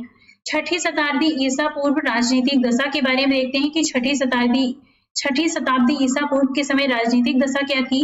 छठी शताब्दी ईसा पूर्व तक जिन क्षेत्रों में जनपद अस्तित्व में आ चुके थे वहां लोहे के प्रयोग सहित अन्य विभिन्न कारणों से द्वितीय नगरी क्रांति के शब्द के प्रथम प्रयोगकर्ता गॉर्डन चाइल्ड को जन्म दिया।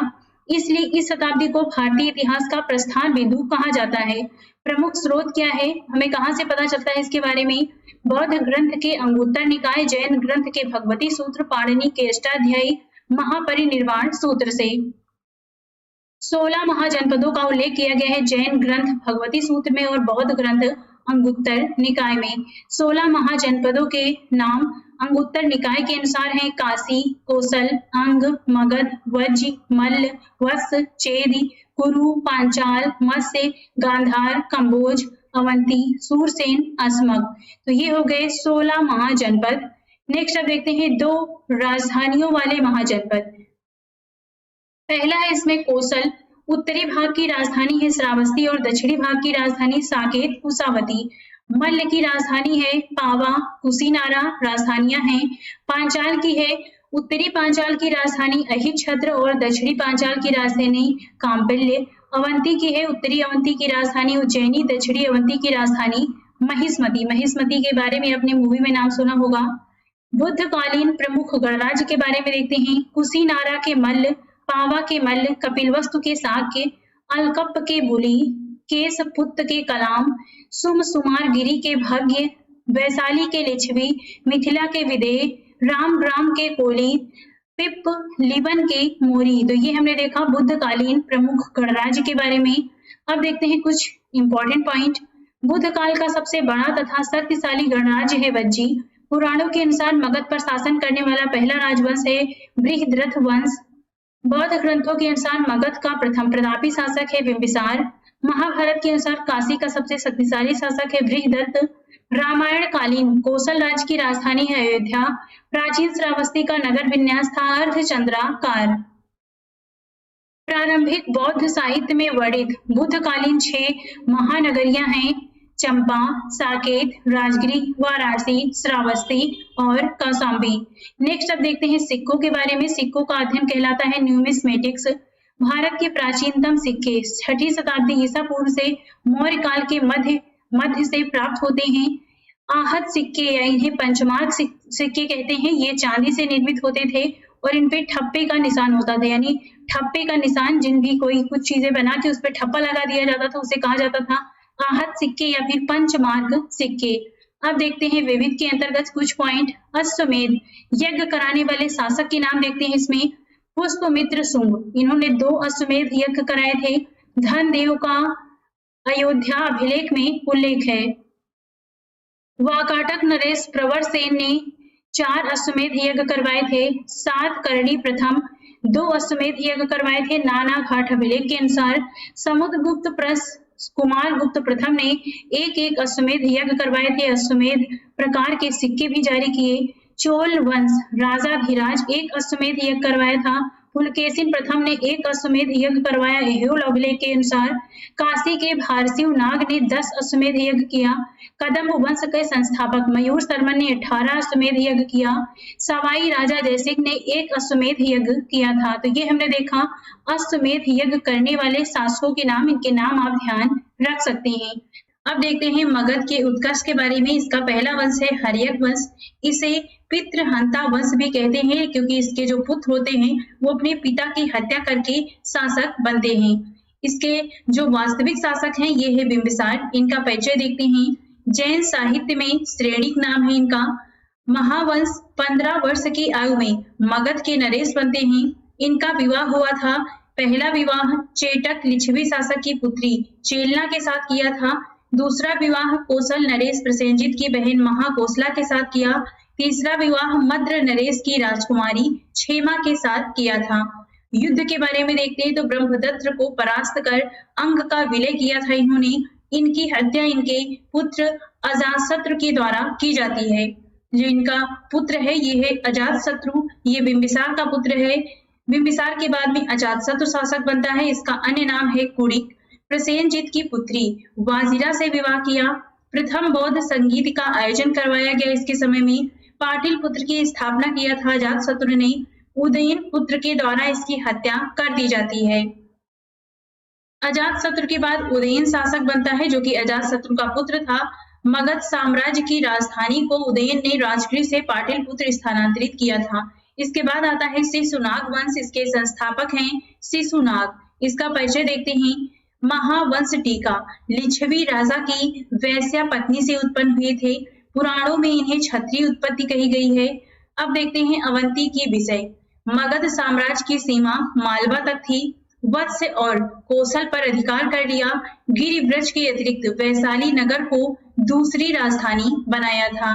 नेक्स्ट अब देखते हैं कालाशोक के बाद में शिशुनाग के बाद में कालाशोक के बारे में। ये शिशुनाग के पुत्र हैं। पुराणों में कालाशोक का नाम काकवड़ वर्णित है। राजधानी पुनः पाटिलपुत्र स्थानांतरित किया। इनके समय में द्वितीय बौद्ध संगीत का आयोजन किया गया। इसके बाद आता है नंद वंश। महापद्मनंद इसके संस्थापक हैं। इनका अन्य नाम है महापद्मनंद का। महाबोधि वंश में उग्रसेन नाम दिया गया है। कलिका अंश कहते हैं। सर्व छत्रांतक इनकी उपाधि है। मतलब होता है इसका सभी क्षत्रियों का नाश करने वाला। इन्हें द्वितीय परशुराम भी कहा जाता है। अन्य तथ्य हैं एक छत्र यानी शासन की स्थापना किया। एकराट की उपाधि धारण की। कलिंग विजय किया था इन्होंने। इसका स्रोत है खारवेल का हाथी गुम्फा अभिलेख। इनके मित्र पाणिनि अष्टाध्यायी के लेखक हैं। इसके बाद आते हैं धनानंद। नंद वंश के अंतिम राजा हैं। इनका अन्य नाम है अग्रमीज व जैनरमीज। इनका स्रोत है ये यूनानी लेखक। सिकंदर के समकालीन थे धनानंद। सेनापति का नाम, इनके सेनापति का नाम भद्रसाल था। चंद्रगुप्त मौर्य द्वारा पराजित होते हैं। जैन अमात्य सकटाल तथा छेयक थे। तो ये हमने देखा धनानंद के बारे में। अब देखते हैं भारत पर विदेशी आक्रमण। फारसी ईरानी आक्रमण किया था दारा प्रथम ने। यूनानी आक्रमण सिकंदर ने किया था। फारसी ईरानी आक्रमण के बारे में देखते हैं। इसका स्रोत है बेहिस्तून अभिलेख। दारा प्रथम के साम्राज्य के 23 प्रांतों का उल्लेख है इसमें और हेरोडोटस का विवरण। भारत दारा के साम्राज्य का 20वां प्रांत बना था। फारसी यानी ईरानी आक्रमण का भारत पर क्या प्रभाव पड़ा? खरोष्ठी लिपि का भारत में जन्म हुआ। क्षत्रपी शासन प्रणाली विकसित हुई। अशोक के कुछ अभिलेखों की शैली खरोष्ठी लिपि है। फारसी यानी ईरानी सिक्कों का प्रचलन शुरू हुआ। नेक्स्ट अब देखते हैं सिकंदर के बारे में। धनानंद के समकालीन थे। हखामनी साम्राज्य को ध्वस्त किया। निकया बौके फला नगरों की स्थापना किया। 223 ईसा पूर्व में बेबीलोन में सिकंदर की मृत्यु हो जाती है। यूनानी आक्रमण के क्या प्रभाव पड़ते हैं? भारत और पश्चिमी देशों के मध्य मजबूत व्यापारिक संबंध स्थापित होते हैं। यूनानी उरूक शैली के सिक्कों का प्रचलन होता है। नगरीकरण की प्रक्रिया में तेजी आती है। पाइथागोरस आदि विद्वानों पर भारतीय दर्शन का प्रभाव पड़ता है। सांस्कृतिक आदान प्रदान होता है। पश्चिमोत्तर भारत में राजनीतिक एकता आती है। तो ये कुछ यूनानी आक्रमण के प्रभाव हैं। अन्य महत्वपूर्ण तथ्य देखते हैं। अर्तज रक्सीज द्वितीय का राजवैद्य था टेसियस। वह जाति जिसने स्वयं को यूनानियों का वंशज कहा ये है नीसा। वह राज्य जिसकी रानी ने राजा के मारे जाने के पश्चात सिकंदर के विरुद्ध युद्ध का नेतृत्व किया असिकनोई। असिकनोई राज्य की राजधानी थी मस्सग। पूर्व पोरस का राज्य था झेलम और चेनाब नदियों के मध्य। सिकंदर का नौसेना अध्यक्ष था नियारकस। सिकंदर का भारत पर आक्रमण देखते हैं। भारत में प्रवेश हुआ था 326 ईसा पूर्व में सिंधु नदी पार करके। सहयोगी थे आंभी तक्षशिला के ससीगुप्त। हिंद कुश के उत्तर में इनका राज्य था। झेलम का युद्ध हुआ था जिसमें पूर्व पोरस की पराजय हुई थी। भारत में सिकंदर के विजय की सीमा व्यास नदी थी। अब देखते हैं मौर्य वंश के बारे में। मौर्य साम्राज्य भारत भूमि पर स्थापित पहला और सबसे बड़ा साम्राज्य था। चंद्रगुप्त मौर्य प्रथम शासक था जिसने संपूर्ण भारत को राजनीतिक दृष्टि से एकता के सूत्र में पिरोया। अब देखते हैं चंद्रगुप्त मौर्य के बारे में। इनका परिचय देखते हैं। मौर्य राजवंश के संस्थापक हैं। भारत को सर्वप्रथम राजनीतिक रूप से एकबद्ध किया। भारतीय स्रोत क्या हैं? भारतीय स्रोत के अनुसार ये धनानंद के पुत्र वृषल तथा कुलहीन। विशाख दत्त कृत मुद्रा राक्षस के अनुसार ये धनानंद के पुत्र वृषल तथा कुलहीन हैं। राजकुल से संबंधित है। बौद्ध ग्रंथ महाबोधि वंश के अनुसार शूद्र उत्पत्ति है। बृहत कथा मंजरी तथा कथा सरित सागर के अनुसार मयूर पोस्को के ग्राम के मुखिया की पुत्री का पुत्र हैं। हेमचंद्र कृति परिशिष्ट पर्वन के अनुसार। विदेशी स्रोत क्या है? मेगास्थनीज की Indica, Arrian, Plutarch, Justin, Strabo, Diodorus, Pliny आदि की रचनाएं इनके बारे में बताती हैं। दक्षिण भारत की विजय का श्रेय तमिल ग्रंथ अहनानूर और पुरनानूर में उल्लिखित है। मृत्यु के समय साम्राज्य की सीमा क्या थी? तो जिस समय चंद्रगुप्त मौर्य की मृत्यु हुई उस समय उत्तर में हिमालय की श्रृंखला का विस्तार था मौर्य वंश का। पूर्व में बंगाल की खाड़ी तक, पश्चिम में हिंद कुश तक और दक्षिण में कर्नाटक तक। साम्राज्य का विस्तार ब्रिटिश साम्राज्य के अंतर्गत आने वाले भारत से बड़ा था। श्रवणबेल गोला कर्नाटक में संलेखना विधि के द्वारा चंद्रगुप्त मौर्य ने अपना प्राण त्याग दिया। अब देखते हैं चंद्रगुप्त मौर्य के विभिन्न नाम एवं उनके प्रयोगकर्ता। तो चंद्रगुप्त मौर्य को सैंड्रोकोट्स कहा है स्ट्रैबो, एरियन, जस्टिन ने। प्लूटार्क ने कहा है एंड्रोकोट्स और एपियानस ने भी कहा है एंड्रोकोट्स। फिलार्कस ने कहा है सैंड्रोकोप्टस। विलियम जोन्स इन नामों की पहचान करता है। चंद्रगुप्त मौर्य और सेल्यूकस के युद्ध के बारे में देखते हैं। वर्ष 305 ईसा पूर्व में हुआ। परिणाम क्या हुआ? तो चंद्रगुप्त मौर्य विजयी हुए। विजय का क्या प्रभाव पड़ा? सेल्यूकस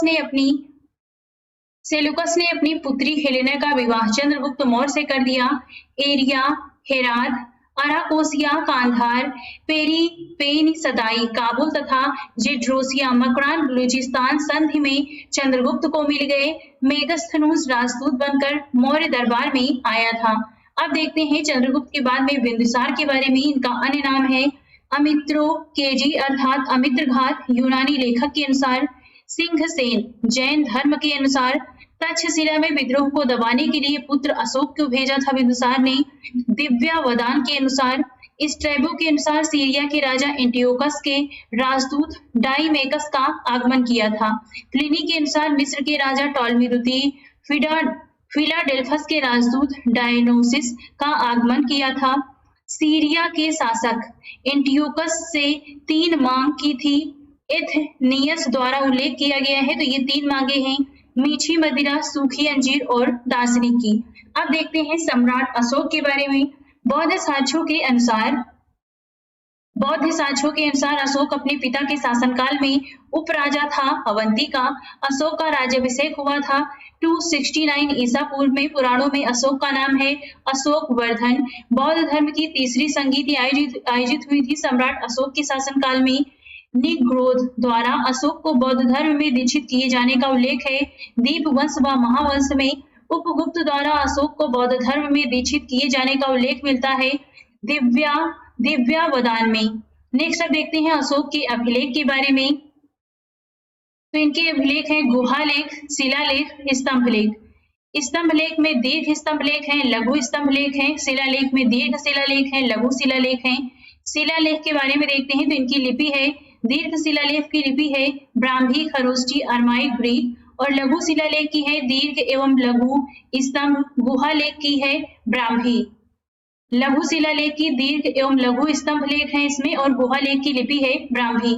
नेक्स्ट देखते हैं दीर्घ शिलालेखों की लिपि। दीर्घ शिलालेखों की लिपि, तो यहाँ पर ऊपर आप देख सकते हैं सर ए कुना अभिलेख, द्विभाषिक लिपि गीर अरमाइक है, अरमाइक लिपि है तक्षशिला अभिलेख और लघमान अभिलेख की, खरोष्टी लिपि है मानसेहरा अभिलेख और शाहबाजगढ़ी अभिलेख की।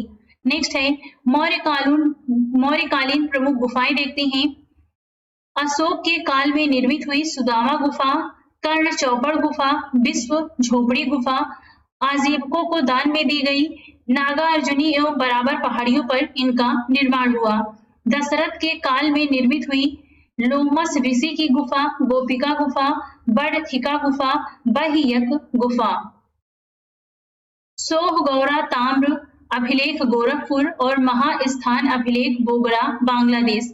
ये मौर्यकालीन अभिलेख है, इनकी भाषा प्राकृत है, लिपि ब्राह्मी है। अकाल के समय राज्य द्वारा सहायता करने का इसमें उल्लेख किया गया है। नेक्स्ट अब देखते हैं मैत्रीपूर्ण संबंध वाले यवन राजा, जिसका उल्लेख किया गया है 13वें शिलालेख में। तो ये है मिस्र के तुर्काय, तुर्मय, टॉलमी द्वितीय, फिलाडेल्फस। नेक्स्ट है एपीरस, अलेक्सुंदर, एलेक्जेंडर, सीरिया के अंतियोक, एंटियोकस द्वितीय, थियोस।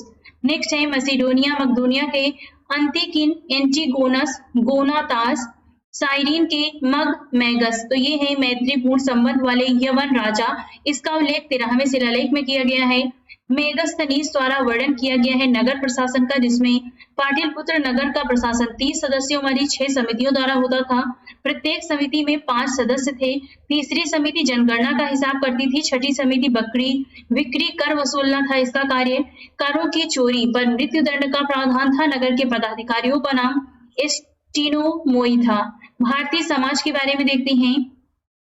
7 श्रेणियों में भारतीय समाज विभाजित था। दार्शनिक, कृषक, पशुपालक, कारीगर, योद्धा, निरीक्षक और मंत्री। दास प्रथा के प्रचलन का अभाव था। कोई भी व्यक्ति न तो अपनी जाति से बाहर विवाह कर सकता था और न ही उससे भिन्न पेशा अपना सकता था। कलिंग युद्ध के बारे में देखते हैं। अशोक के राज्यकाल की प्रमुख घटना है। विजेता थे अशोक। इसका स्रोत है 13वें शिलालेख में, इसका उल्लेख किया गया है। अशोक के राज्याभिषेक के 8 वर्ष बाद अर्थात 261 ईसा पूर्व में कलिंग युद्ध घटित हुआ था। मौर्य समय में प्रांत और उनकी राजधानी देखते हैं। उत्तरापंथ की राजधानी थी तक्षशिला, अवंतिरठ की थी उज्जैनी, कलिंग की थी तोसली, दक्षिणापथ की सुवर्णगिरी, प्राच्य या पूर्वी प्रदेश की थी पाटलिपुत्र। न्यायालय धर्मस्थली, दीवानी न्यायालय, कंटक शोधन, फौजदारी न्यायालय थे, गुप्तचर थे। संस्था थी एक ही स्थान पर रहने वाले को संस्था कहते थे और संकरा प्रत्येक स्थान पर भ्रमण करने वाले को कहते थे। मौर्यकालीन प्रशासनिक पद सोपान के बारे में देखते हैं। सबसे ऊपर साम्राज्य, इसके बाद चक्र प्रांत, फिर आता था मंडल, इसके बाद विषय, आहार या फिर जिला, इसके बाद नीचे स्थानीय। नेक्स्ट है यहाँ पे द्रोण, मुख, हार व टिक, संग्रहण और लास्ट में आता है ग्राम। तो ये कुछ क्रम है मौर्यकालीन प्रशासनिक पद सोपान की, जो आप याद रख सकते हैं।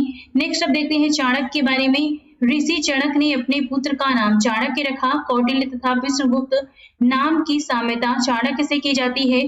पुराणों में उपाधि दी गई है द्विजर्षभ, ज्येष्ठ ब्राह्मण। अर्थशास्त्र शासन के सिद्धांतों की पुस्तक है। राज्य के सप्तांग सिद्धांत की व्याख्या की गई है। सप्तांग में आते हैं स्वामी यानी राजा, अमात्य, जनपद, दुर्ग, कोष, दंड और मित्र। अन्य संबंधित तथ्य हैं अर्थशास्त्र से। अर्थशास्त्र में पति द्वारा परित्यक्त पत्नी के लिए विवाह विच्छेद की अनुमति दी गई है। बहुत समय तक पति के विदेश में रहने या उसके शरीर में दोष होने के कारण पत्नी द्वारा उसका त्याग कर सकती थी। विदेशियों को भारतीय समाज में मनु द्वारा व्रात्य छत्री कहकर प्रवेश दिया गया। नेक्स्ट अब देखते हैं सारनाथ स्तंभ के बारे में। इस स्तंभ के शीर्ष भाग को सिंह चतुर्मुख कहा जाता है। इसका निर्माण सम्राट अशोक ने करवाया था। सारनाथ स्तंभ प्रतिकृति को भारत सरकार ने अपने प्रतीक चिन्ह के रूप में स्वीकारा है। स्तंभ के शीर्ष पर सिंह की आकृति शक्ति का प्रतीक है। नेक्स्ट अब देखते हैं मौर्य। अति महत्वपूर्ण तथ्य में यहाँ पे मौर्य काल के प्रमुख व्यक्ति एवं उनके अन्य नाम। चाणक्य का अन्य नाम है विष्णुगुप्त, चंद्रगुप्त का है सैंड्रोकोट्स, बिंदुसार को अमितघात कहते थे और अशोक को प्रियदर्शी। नेक्स्ट अन्य पॉइंट भी दिए गए हैं। जेम्स प्रिंसेप 1837 अशोक के अभिलेखों को पढ़ने वाले सर्वप्रथम विद्वान थे। खरोष्ठी लिपि दाएं से बाएं की तरफ लिखी जाती है। अनुराधापुर यानी श्रीलंका प्राक अशोक ब्राह्मी लिपि का साक्ष्य मिला है। यहाँ से अशोक का नाम मास्की, गुर्जरा, नेत्तूर एवं उडे गोलम के लेखों में उल्लिखित है। इंडिका का लेखक मेगास्थनीज थे। सेल्यूकस निकेटर के ये राजदूत थे। तक्षशिला मौर्य काल में शिक्षा का सर्वाधिक प्रसिद्ध केंद्र था। नेक्स्ट अब देखते हैं चंद्र सौराष्ट्र प्रांत की सुदर्शन झील के बारे में। चंद्रगुप्त मौर्य का काल में राज्यपाल पुष्पगुप्त वैश्य द्वारा निर्माण किया गया। अशोक के काल में राज्यपाल तुषास्प द्वारा नहरों का निर्माण किया गया। रुद्रदामन के काल में राज्यपाल सुविशाख द्वारा पुनर्निर्माण किया गया। स्कंदगुप्त के काल में राज्यपाल पर्णदत्त गिरनारपुरपति पर्णदत्त के पुत्र चक्रपणित द्वारा पुनर्निर्माण किया गया। तो ये है सौराष्ट्र प्रांत की सुदर्शन झील के बारे में। अब देखते हैं मौर्योत्तर काल के बारे में। मौर्योत्तर काल राजनीतिक विकेंद्रीकरण का काल है। इस काल में मौर्य साम्राज्य के भाग्नावशेषों पर छोटे छोटे राज्य उदित हुए तथा पुनः विदेशी आक्रमण एवं राज्य स्थापना का दौर शुरू हुआ। अब देखते हैं रुद्रदामन का जूनागढ़ अभिलेख। गुजरात के गिरनार पर्वत से प्राप्त हुआ। भाषा संस्कृत, लिपि ब्राह्मी है। संस्कृत अभिलेखों में सर्वाधिक प्राचीन है। संस्कृत काव्य शैली का प्राचीनतम अभिलेखी नमूना है। चंद्रगुप्त मौर्य और अशोक का उल्लेख किया गया है। मुख्य उद्देश्य क्या है? सुदर्शन झील के बांध के पुनर्निर्माण का विवरण सुरक्षित रखना। तो ये हमने देखा रुद्रदामन के जूनागढ़ अभिलेख के बारे में। नेक्स्ट अब देखते हैं कलिंग का चेदी राजवंश के बारे में। इसके संस्थापक हैं महामेघवाहन खारवेल। महानतम सम्राटों में से एक थे। हाथी गुम्फा अभिलेख के अनुसार खारवेल कलिंग के चेदी राजवंश के शासक थे। पांड्य शासक से गधे से हल चलवाया। पांड्य शासक ने गधे से हल चलवाया। जैन धर्म के प्रति इनका झुकाव था। तनसुली नहर का विस्तार किया था।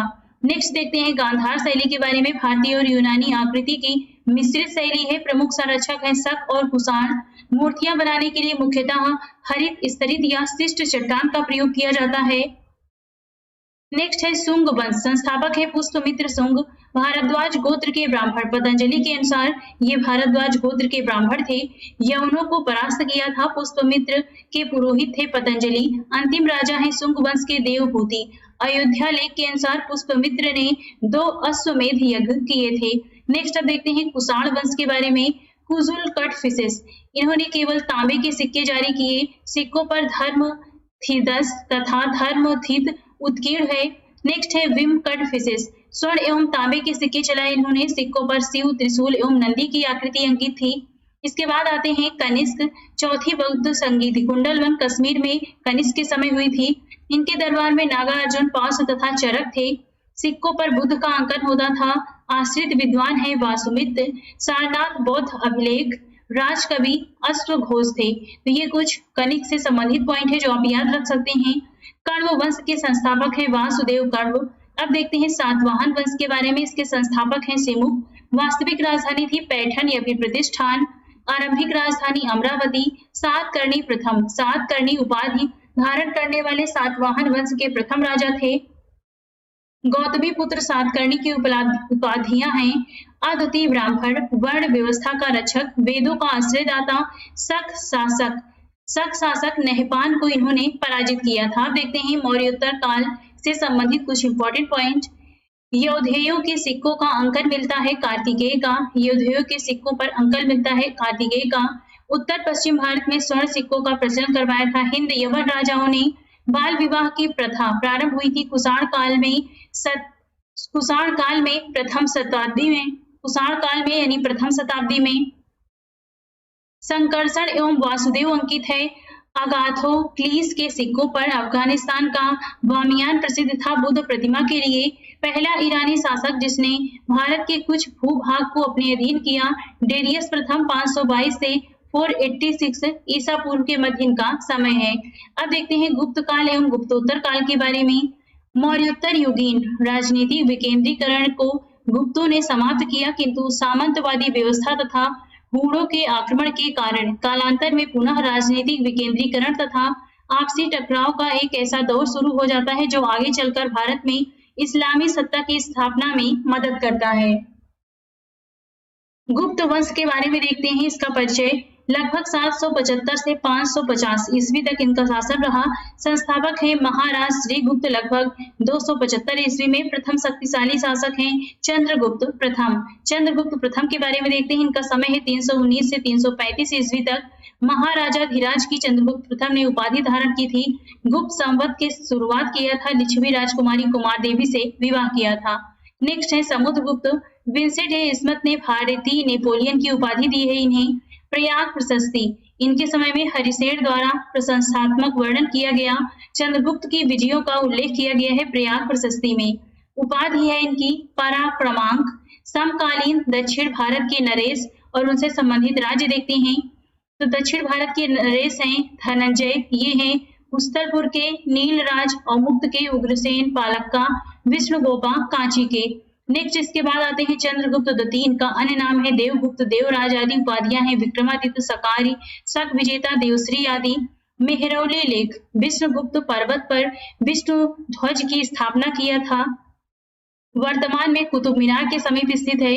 चंद्र नामक राजा की उपलब्धियों का वर्णन किया गया है। ये मेहरौली लेख के बारे में हम बातें कर रहे हैं। चंद्र का समीकरण, गुप्त वंशीय शासक चंद्रगुप्त से है। पश्चिम भारत के अंतिम शक राजा रुद्र सिंह तृतीय को परास्त किया। पश्चिम भारत में शक सत्ता का उन्मूलन किया। शकों को हराने के उपलक्ष्य में चांदी के सिक्के चलाए। समकालीन चीनी यात्री हैं फाहियान। अस्पृश्यता, फाहियान अस्पृश्यता के प्रथम उल्लेख करता है। इनकी रचना है फो क्यों की। तो ये हमने देखा यहाँ पर चंद्रगुप्त द्वितीय के बारे में। नेक्स्ट अब देखते हैं चंद्रगुप्त द्वितीय के 9 रत्न के बारे में। चंद्रगुप्त द्वितीय के 9 रत्न, इनके महाकवि थे कालिदास, चिकित्सक है धन्वंतरी, खगोल विज्ञानी वराह मिहिर, कूटनीतिज्ञ खटकरपर, जादूगर है वेताल भट्ट, व्याकरण है वरुचि, ज्योतिषी है छपड़क, वास्तुकार है शंकु और कोशकार है अमर सिंह। तो ये हैं 9 रत्न चंद्रगुप्त द्वितीय के समय के। नेक्स्ट अब देखते हैं कुमार गुप्त प्रथम के बारे में। इनकी उपाधि है महेंद्रादित्य। चंद्रगुप्त द्वितीय की पत्नी ध्रुवा देवी से उत्पन्न हुए।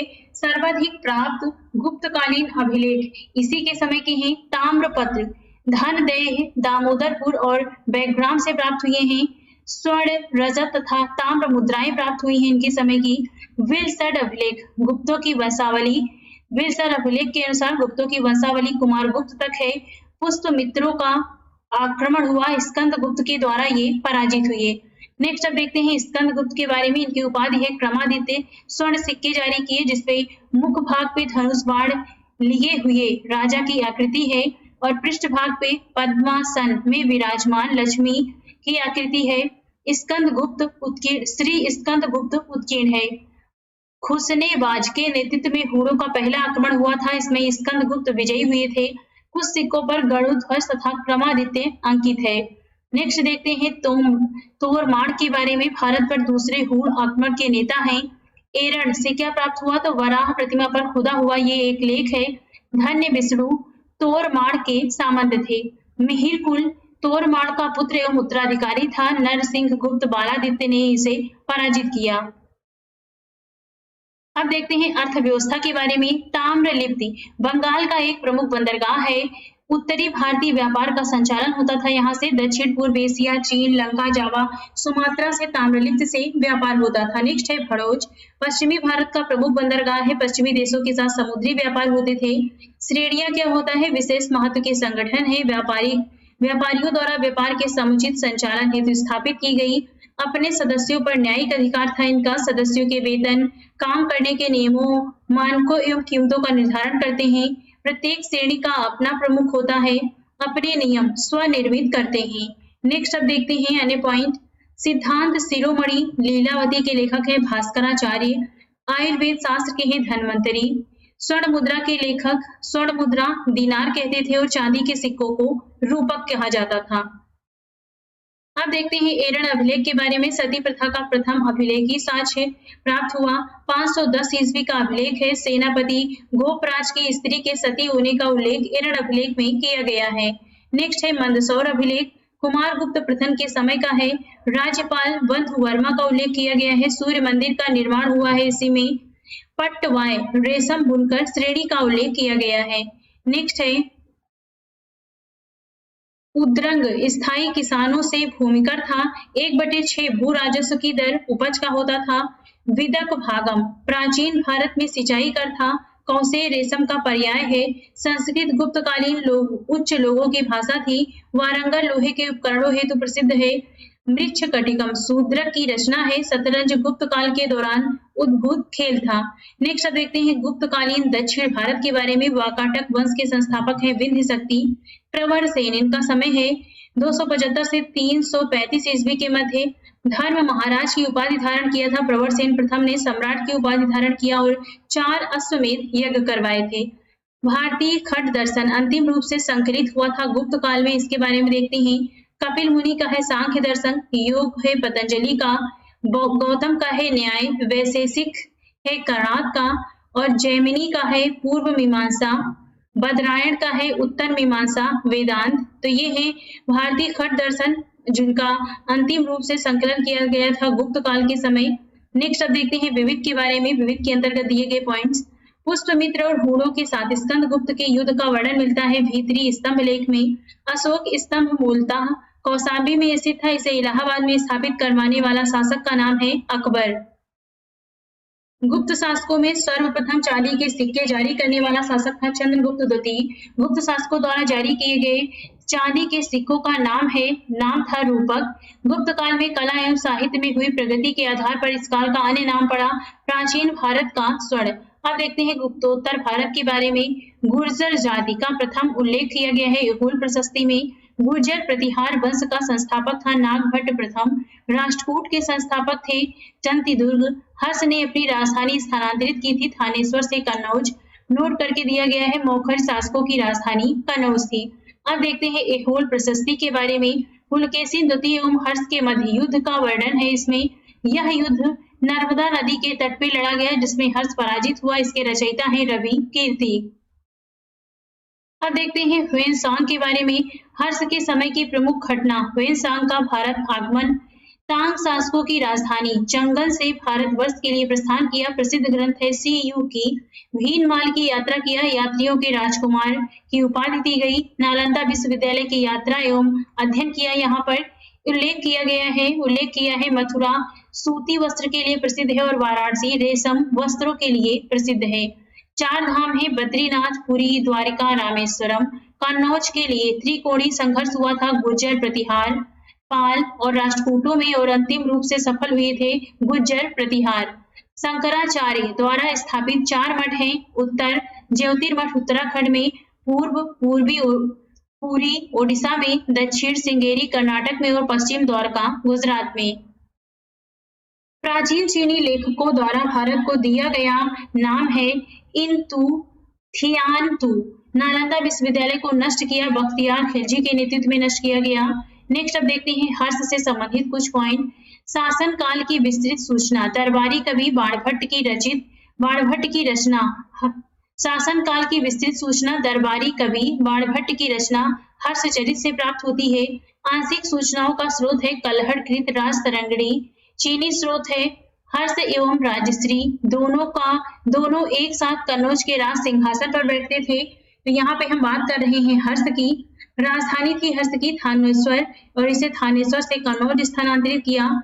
कन्नौज के बारे में देखते हैं तो विभिन्न धर्मों एवं संप्रदायों के आचार्यों की एक विशाल सभा का आयोजन किया हर्ष ने कन्नौज में।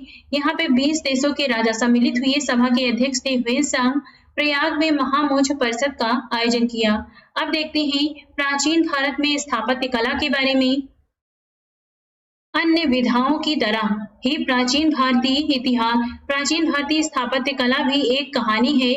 महान साम्राज्यों के उदय, सत्ता के विकेंद्रीकरण तथा विदेशी शासकों के आक्रमण जैसे अनेक कारणों ने विभिन्न संस्कृतियों एवं शैलियों का संगम करके प्राचीन भारतीय स्थापत्य कला का विकास किया है। अतः इसमें विविधता दृश्यमान है। अब देखते हैं खजुराहो मंदिर के बारे में। मध्य प्रदेश के छतरपुर जिले में स्थित चंदेल राजाओं द्वारा निर्मित मंदिर है। 950 से 1050 के मध्य इसका निर्माण किया गया।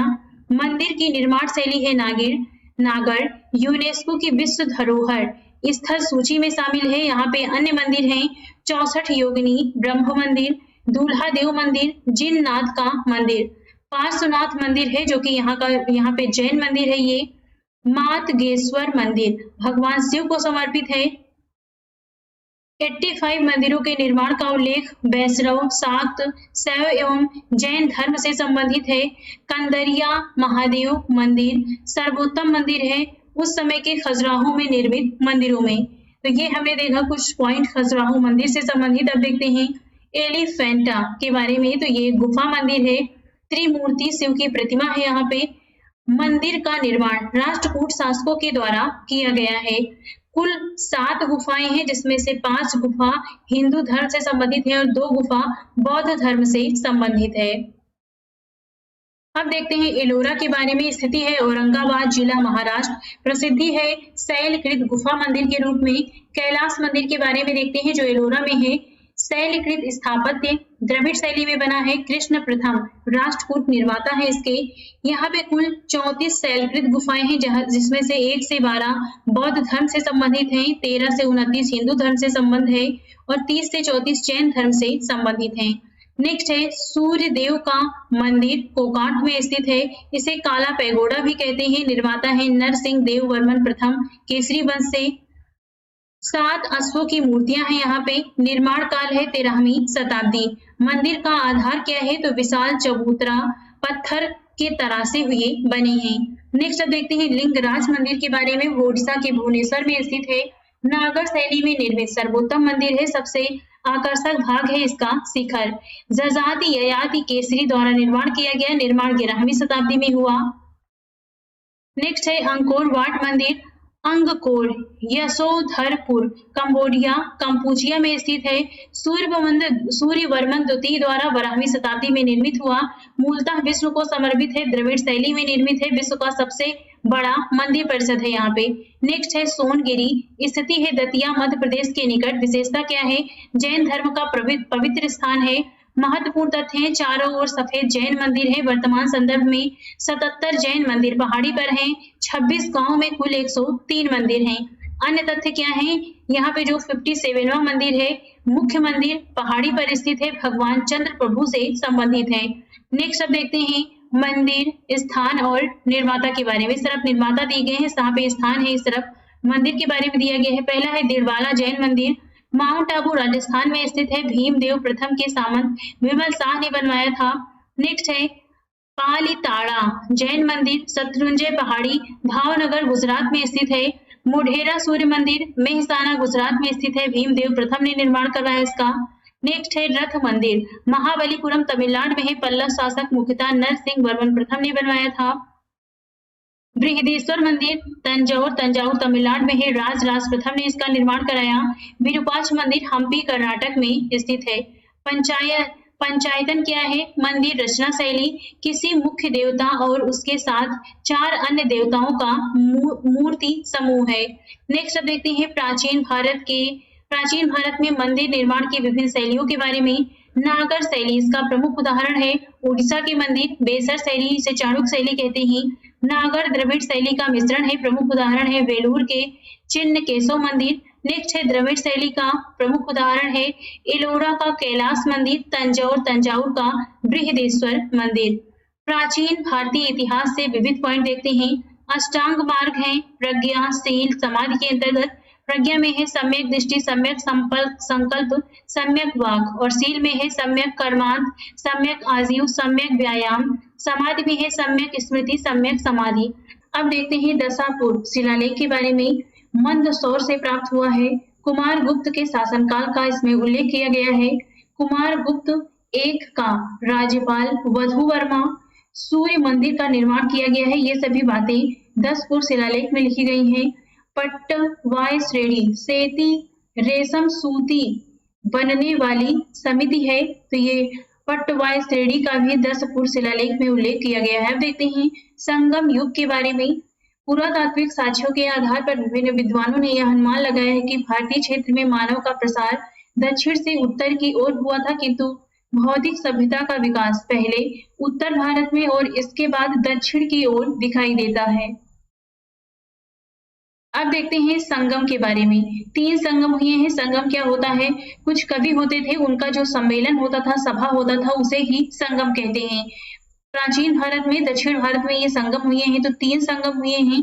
प्रथम संगम स्थान मदुरई में हुआ था, इसके अध्यक्ष थे अगस्त्य ऋषि। द्वितीय संगम हुआ था कपाटपुरम अलैवई में, इसके अध्यक्ष थे अगस्त्य ऋषि तथा तोल्काप्पियर। और तृतीय संगम हुआ था मदुरई में, अध्यक्ष थे नकीरर। तो ये 3 संगम हुए हैं। अब देखते हैं संगम, जो संगम हो रहे थे तो वहां पे कुछ साहित्यों की रचना की गई, उससे संबंधित संगम साहित्य देखते हैं। पहला इसमें तोल्काप्पियम, यह व्याकरण ग्रंथ है। द्वितीय संगम का एकमात्र अवशिष्ट ग्रंथ है। तोल्काप्पियम की रचना द्वितीय संगम के दौरान की गई थी। वर्तमान में उपलब्ध तमिल साहित्य का ये प्राचीनतम ग्रंथ है। प्रणयन करता है तोल्काप्पियर ऋषि अगस्त के 12 योग्य शिष्यों में से एक हैं। सूत्र शैली में रचित है। काव्य शास्त्र का एक उच्च कोटि का ग्रंथ है। नेक्स्ट है सिलप्पादिकारम, लेखक है इंग्लो ऑडिगल। संगम साहित्य का महत्वपूर्ण महाकाव्य है। इंग्लो ऑडिगल का वर्णन चोल नरेश करिकाल के पौत्र हैं ये। पुहार कावेरी पट्टनम के एक धनाढ्य व्यापारी के पुत्र कोवलन एवं उसकी पत्नी कन्नगी से संबंधित मार्मिक कथा का इसमें वर्णन किया गया है। अन्य प्रमुख ग्रंथ हैं कुरल, तिरुवल्लवर, मणिमेखले, सीत लय सत्तनार, जीव चिंतामणि, तिरुतक देवर। नेक्स्ट अब देखते हैं दक्षिण भारत के राजवंश के बारे में। पहले देखते हैं चोल वंश के बारे में। चोल वंश के द्वितीय संस्थापक है। चोल वंश पहले भी रह चुका है और इसका चोल वंश का पहले भी उदय हुआ था। इसके बाद में चोल वंश पूरी तरह से समाप्त हो जाता है। चोल वंश का दोबारा उदय होता है और चोल वंश के द्वितीय संस्थापक बनते हैं विजयालय। इसके राजा हैं राज प्रथम अरुमोणिवर्मन। उत्तरी श्रीलंका को जीतकर इन्होंने अपने राज्य में मिला लिया था। विजित क्षेत्र के अनुराधापुर स्थल को नष्ट कर दिया था। पोलोन्नरूर ये राजधानी रही है। इसका अन्य नाम है जन्नाथ मंगलम। तंजौर में बृहदेश्वर मंदिर का निर्माण करवाया था राज प्रथम ने। नेक्स्ट अब देखते हैं राजेंद्र प्रथम के बारे में। चोल शक्ति का चरमोत्कर्ष काल रहा है इनके समय में। बंगाल की खाड़ी को चोल झील में बदल दिया। संपूर्ण सिंघल द्वीप यानी श्रीलंका को जीत लिया। श्रीलंका को पहले सिंघल द्वीप कहते थे। उत्तर पूर्वी भारत पर आक्रमण किया। पवित्र गंगा जल लाने हेतु इन्होंने उत्तर पूर्वी भारत पर आक्रमण किया। पाल शासक महिपाल प्रथम को हराया था। गंगईकोट चोल की उपाधि धारण की। गंगईकोट चोलपुरम नई राजधानी बनाया। गंगईकोट चोलपुरम बृहदेश्वर मंदिर का निर्माण करवाया। चोल गंगम नामक तालाब का निर्माण भी करवाया था। नेक्स्ट है कुलोतुंग प्रथम। श्रीलंका का राजा विजयबाहु स्वतंत्र हुआ। कुलोतुंग ने अपनी पुत्री का विवाह श्रीलंका के राजकुमार वीरप्पेरुमाल के साथ कर दिया। 72 सौदागरों का एक चोल दूत मंडल चीन भेजा। चोल लेखों में उपाधि इन्हें दी गई है सुंगम तविर्त की। कारों को हटाने वाला कहा गया है। नेक्स्ट देखते हैं तक्कोलम युद्ध के बारे में जो हुआ था 1949 ईस्वी में। राष्ट्रकूट के विरुद्ध थे चोल। कृष्ण तृतीय बनाम परांतक प्रथम थे। विजेता है इसमें कृष्ण तृतीय। परिणाम क्या हुआ? राष्ट्रकूटों का तंजौर यानी तंजाउर पर अधिकार हो गया। नेक्स्ट देखते हैं समिति और उसके कार्य। चोल के समय में कुछ समितियां थी, उनके कार्य क्या क्या रहे हैं। पहला है वारियम, यह गांव की देखरेख करने वाली एक कार्यकारिणी समिति थी। टोट्टवरियम उद्यान प्रशासन का कार्य देखती थी। सवंसर वारियम वार्षिक समिति थी।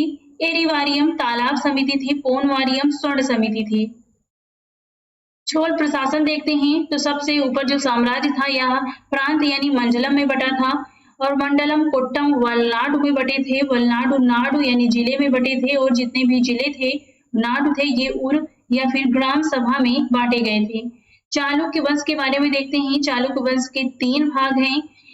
बादामी या वातापी के चालुक्य इनके संस्थापक हैं जय सिंह। नेक्स्ट है वेंगी के चालुक्य विष्णुवर्धन इनके संस्थापक है। नेक्स्ट है कल्याणी के चालुक्य विक्रमादित्य खट। कल्याणी के चालुक्य के सबसे प्रतापी राजा रहे हैं। बादामी के चालुक्य के बारे में देखते हैं। इनकी राजधानी थी बादामी। पुलकेशिन प्रथम इनका वास्तविक संस्थापक था। पुलकेशिन द्वितीय सर्वाधिक योग्य एवं शक्तिशाली चालुक्य शासकों में थे। 610 ईस्वी से लेकर 642 ईस्वी तक शासन किया है। एहोल अभिलेख इसके रचनाकार है रवि कीर्ति। महिलाओं की नियुक्ति उच्च पदों पर चंद्रादित्य की रानी विजय भट्टारिका ने अपने नाम से 2 ताम्रलेख लिखवाए थे और यहाँ पे महिलाओं की नियुक्ति इस समय में उच्च पदों पर होती थी। नेक्स्ट अब देखते हैं पल्लव शासक के बारे में। सिंह विष्णु अवनी सिंह की उपाधि धारण की थी। कसाकुटी दानपत्र के अनुसार चोल, पांड्य, सिंघल तथा कलभ्र के राजाओं को सिंह विष्णु ने परास्त किया था। नेक्स्ट है नरसिंह वर्मन प्रथम। इन्होंने महामल्ल की उपाधि धारण की। परमेश्वर वर्मन, लोकादित्य, एकमल्ल, रणजय, गुणभाजन की उपाधि धारण की। महेंद्र वर्मन प्रथम ने मत्त विलास प्रहसन की रचना की थी। अरिकामेडु पोडक्के प्राचीन नाम है अरिकामेडु का। एम्फोरा जार दोनों तरफ हत्थेदार हैं। कंबन का मतलब तमिल रामायण या रामावतारम की रचना। उरयूर होता था सूती वस्त्रों का केंद्र। पांड्य राज्य के बारे में देखते हैं। इसकी जीवन रेखा है वेंगी नदी, स्थिति कावेरी नदी के दक्षिण में था। राजधानी थी मदुरा। 26 ईसा पूर्व दूत को रोम भेजा था इन्होंने। मीनाक्षी मंदिर मदुरई का निर्माण करवाया।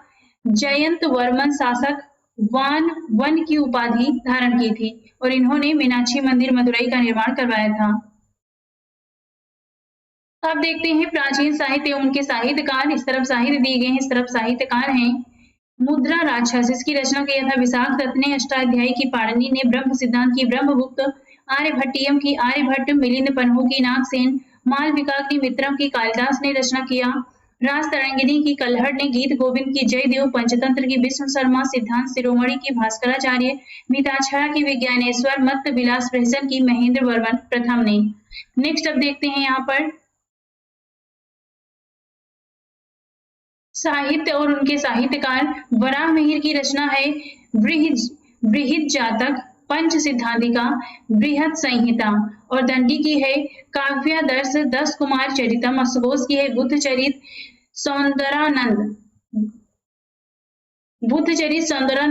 सारिपुत्र प्रकरणम। नेक्स्ट है नेक्स्ट नीचे दिए गए हैं हर्ष। इनकी रचना है प्रियदर्शिका, रत्नावली और नागानयन।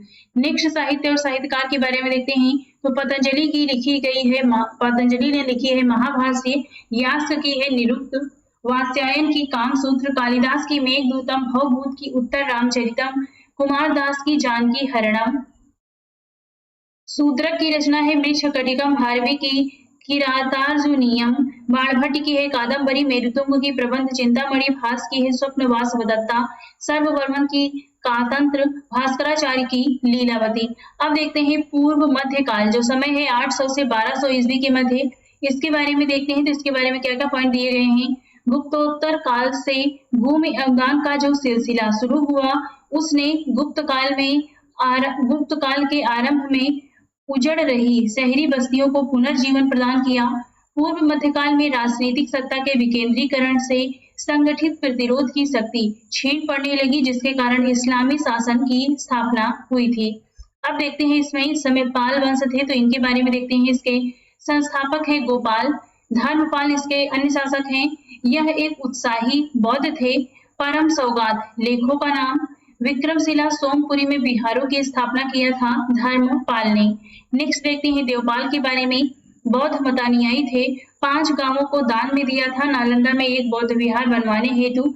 जावा के शैलेंद्र वंशी शासक बलपुत्र देव के अनुरोध पर इन्होंने 5 गांव दान में दिए थे नालंदा में एक बौद्ध विहार बनवाने के लिए। नेक्स्ट है महिपाल प्रथम। ये इसके द्वितीय संस्थापक हैं। नेक्स्ट अब देखते हैं राठौर या फिर गहेड़वाल वंश के बारे में। संस्थापक है चंद्रदेव गोविंद चंद्र गहेड़वाल। पत्नी का नाम है रानी कुमार देवी।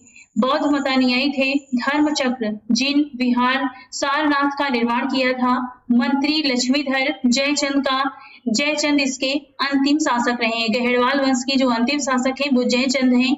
इनके बारे में आप सुन चुके हैं क्योंकि जो संयोगिता और पृथ्वीराज चौहान की कहानी है ये वही संयोगिता के पिता माने जाते हैं। नेक्स्ट अब देखते हैं कलहड़ की राज तरंगिणी के अनुसार कश्मीर के राजवंश के बारे में। तो यहाँ पे दिया गया है उत्पल वंश। अवंती वर्मन इसके संस्थापक रहे हैं। लोहार वंश के संस्थापक हैं संग्राम राज और कारकोट वंश के संस्थापक हैं दुर्लभ वर्धन। तो ये है कुछ कश्मीर के राजवंश। अब देखते हैं आल्हा उदल के बारे में, ये महोबा से संबंधित रहे हैं। परमार्दिदेव चंदेल शासक के सेनानायक थे, पृथ्वीराज चौहान से परास्त हुए थे और ये स्रोत है पृथ्वीराज रासो और परमाल रासो में इनके बारे में दिया गया है। नेक्स्ट है जय सिंह सिद्धराज सोलंकी चालुक्य शासक, गुजरात से थे, धर्म सहिष्णु शासक थे, मस्जिदों हेतु 1 लाख बालोम यानी मुद्रा को दान में दिया था। अब देखते हैं गुर्जर प्रतिहार के बारे में। नागभट्ट प्रथम इसके संस्थापक रहे हैं, वत्सराज वास्तविक संस्थापक हैं, नागभट्ट द्वितीय परम भट्टारक महाराजाधिराज परमेश्वर की उपाधि धारण करते हैं। नेक्स्ट है मिहिर भोज, इस वंश के ये महानतम शासक है, वैष्णव धर्मानुयायी थे, उनकी उपाधियां हैं आदि वराह और प्रभास।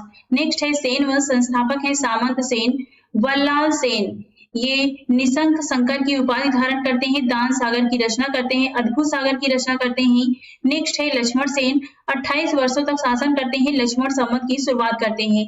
इसके बाद देखते हैं परमार वंश के बारे में। संस्थापक है उपेंद्र राज कृष्णराज, वास्तविक संस्थापक है सेयक द्वितीय श्री हर्ष वाक्यपति मुंज, निर्माण किया था मुंज सागर तालाब का, उपाधि ली थी वाक्यपति मुंज ने। श्री वल्लभ पृथ्वी वल्लभ अमोघ वर्ष सिंधुराज है। नेक्स्ट इन्होंने उपाधि लिया था कुमार नारायण तथा साहसांक की। इसके बाद आते हैं राजा भोज, शासन किया था इन्होंने धारा से, रचना किया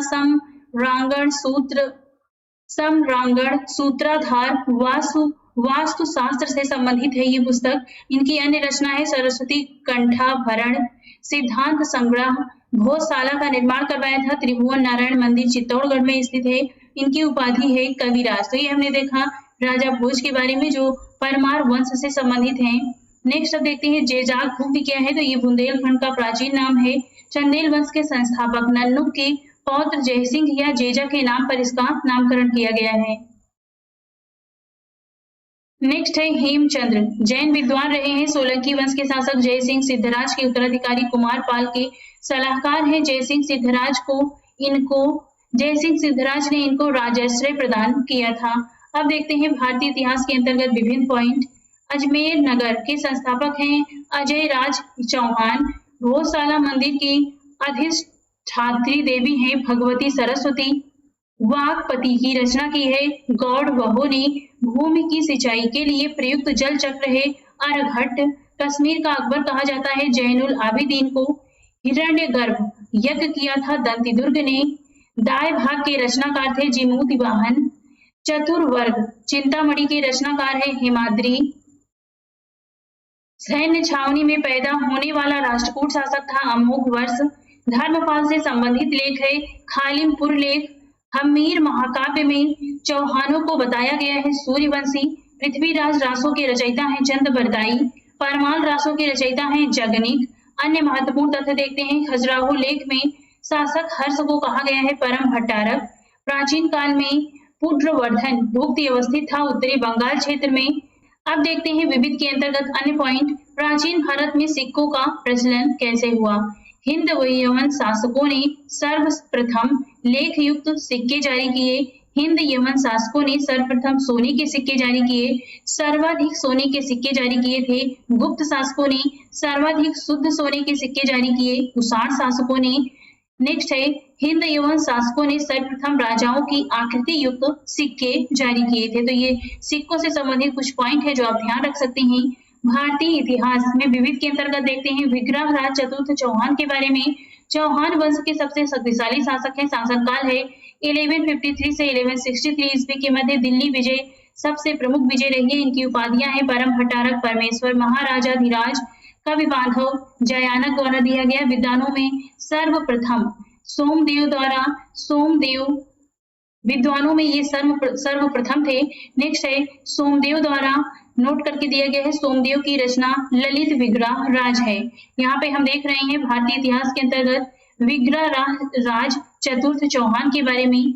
पृथ्वीराज चौहान के बारे में देखते हैं। अजमेर के शासक हैं, तराइन का प्रथम युद्ध हुआ था 1191 ईस्वी में, इसमें मोहम्मद घोरी पर इन्होंने विजय प्राप्त की थी। और तराइन का द्वितीय युद्ध हुआ था 1192 में, इसमें मोहम्मद घोरी से इनकी पराजय हुई थी। तो आज इस वीडियो में बस इतना ही, और इस बुक में दिए गए अन्य पॉइंट पढ़ने के लिए आप हमारे चैनल को लाइक, शेयर और सब्सक्राइब भी कर सकते हैं, और बाकी की वीडियोस आप प्लेलिस्ट में जाके वहां से देख सकते हैं।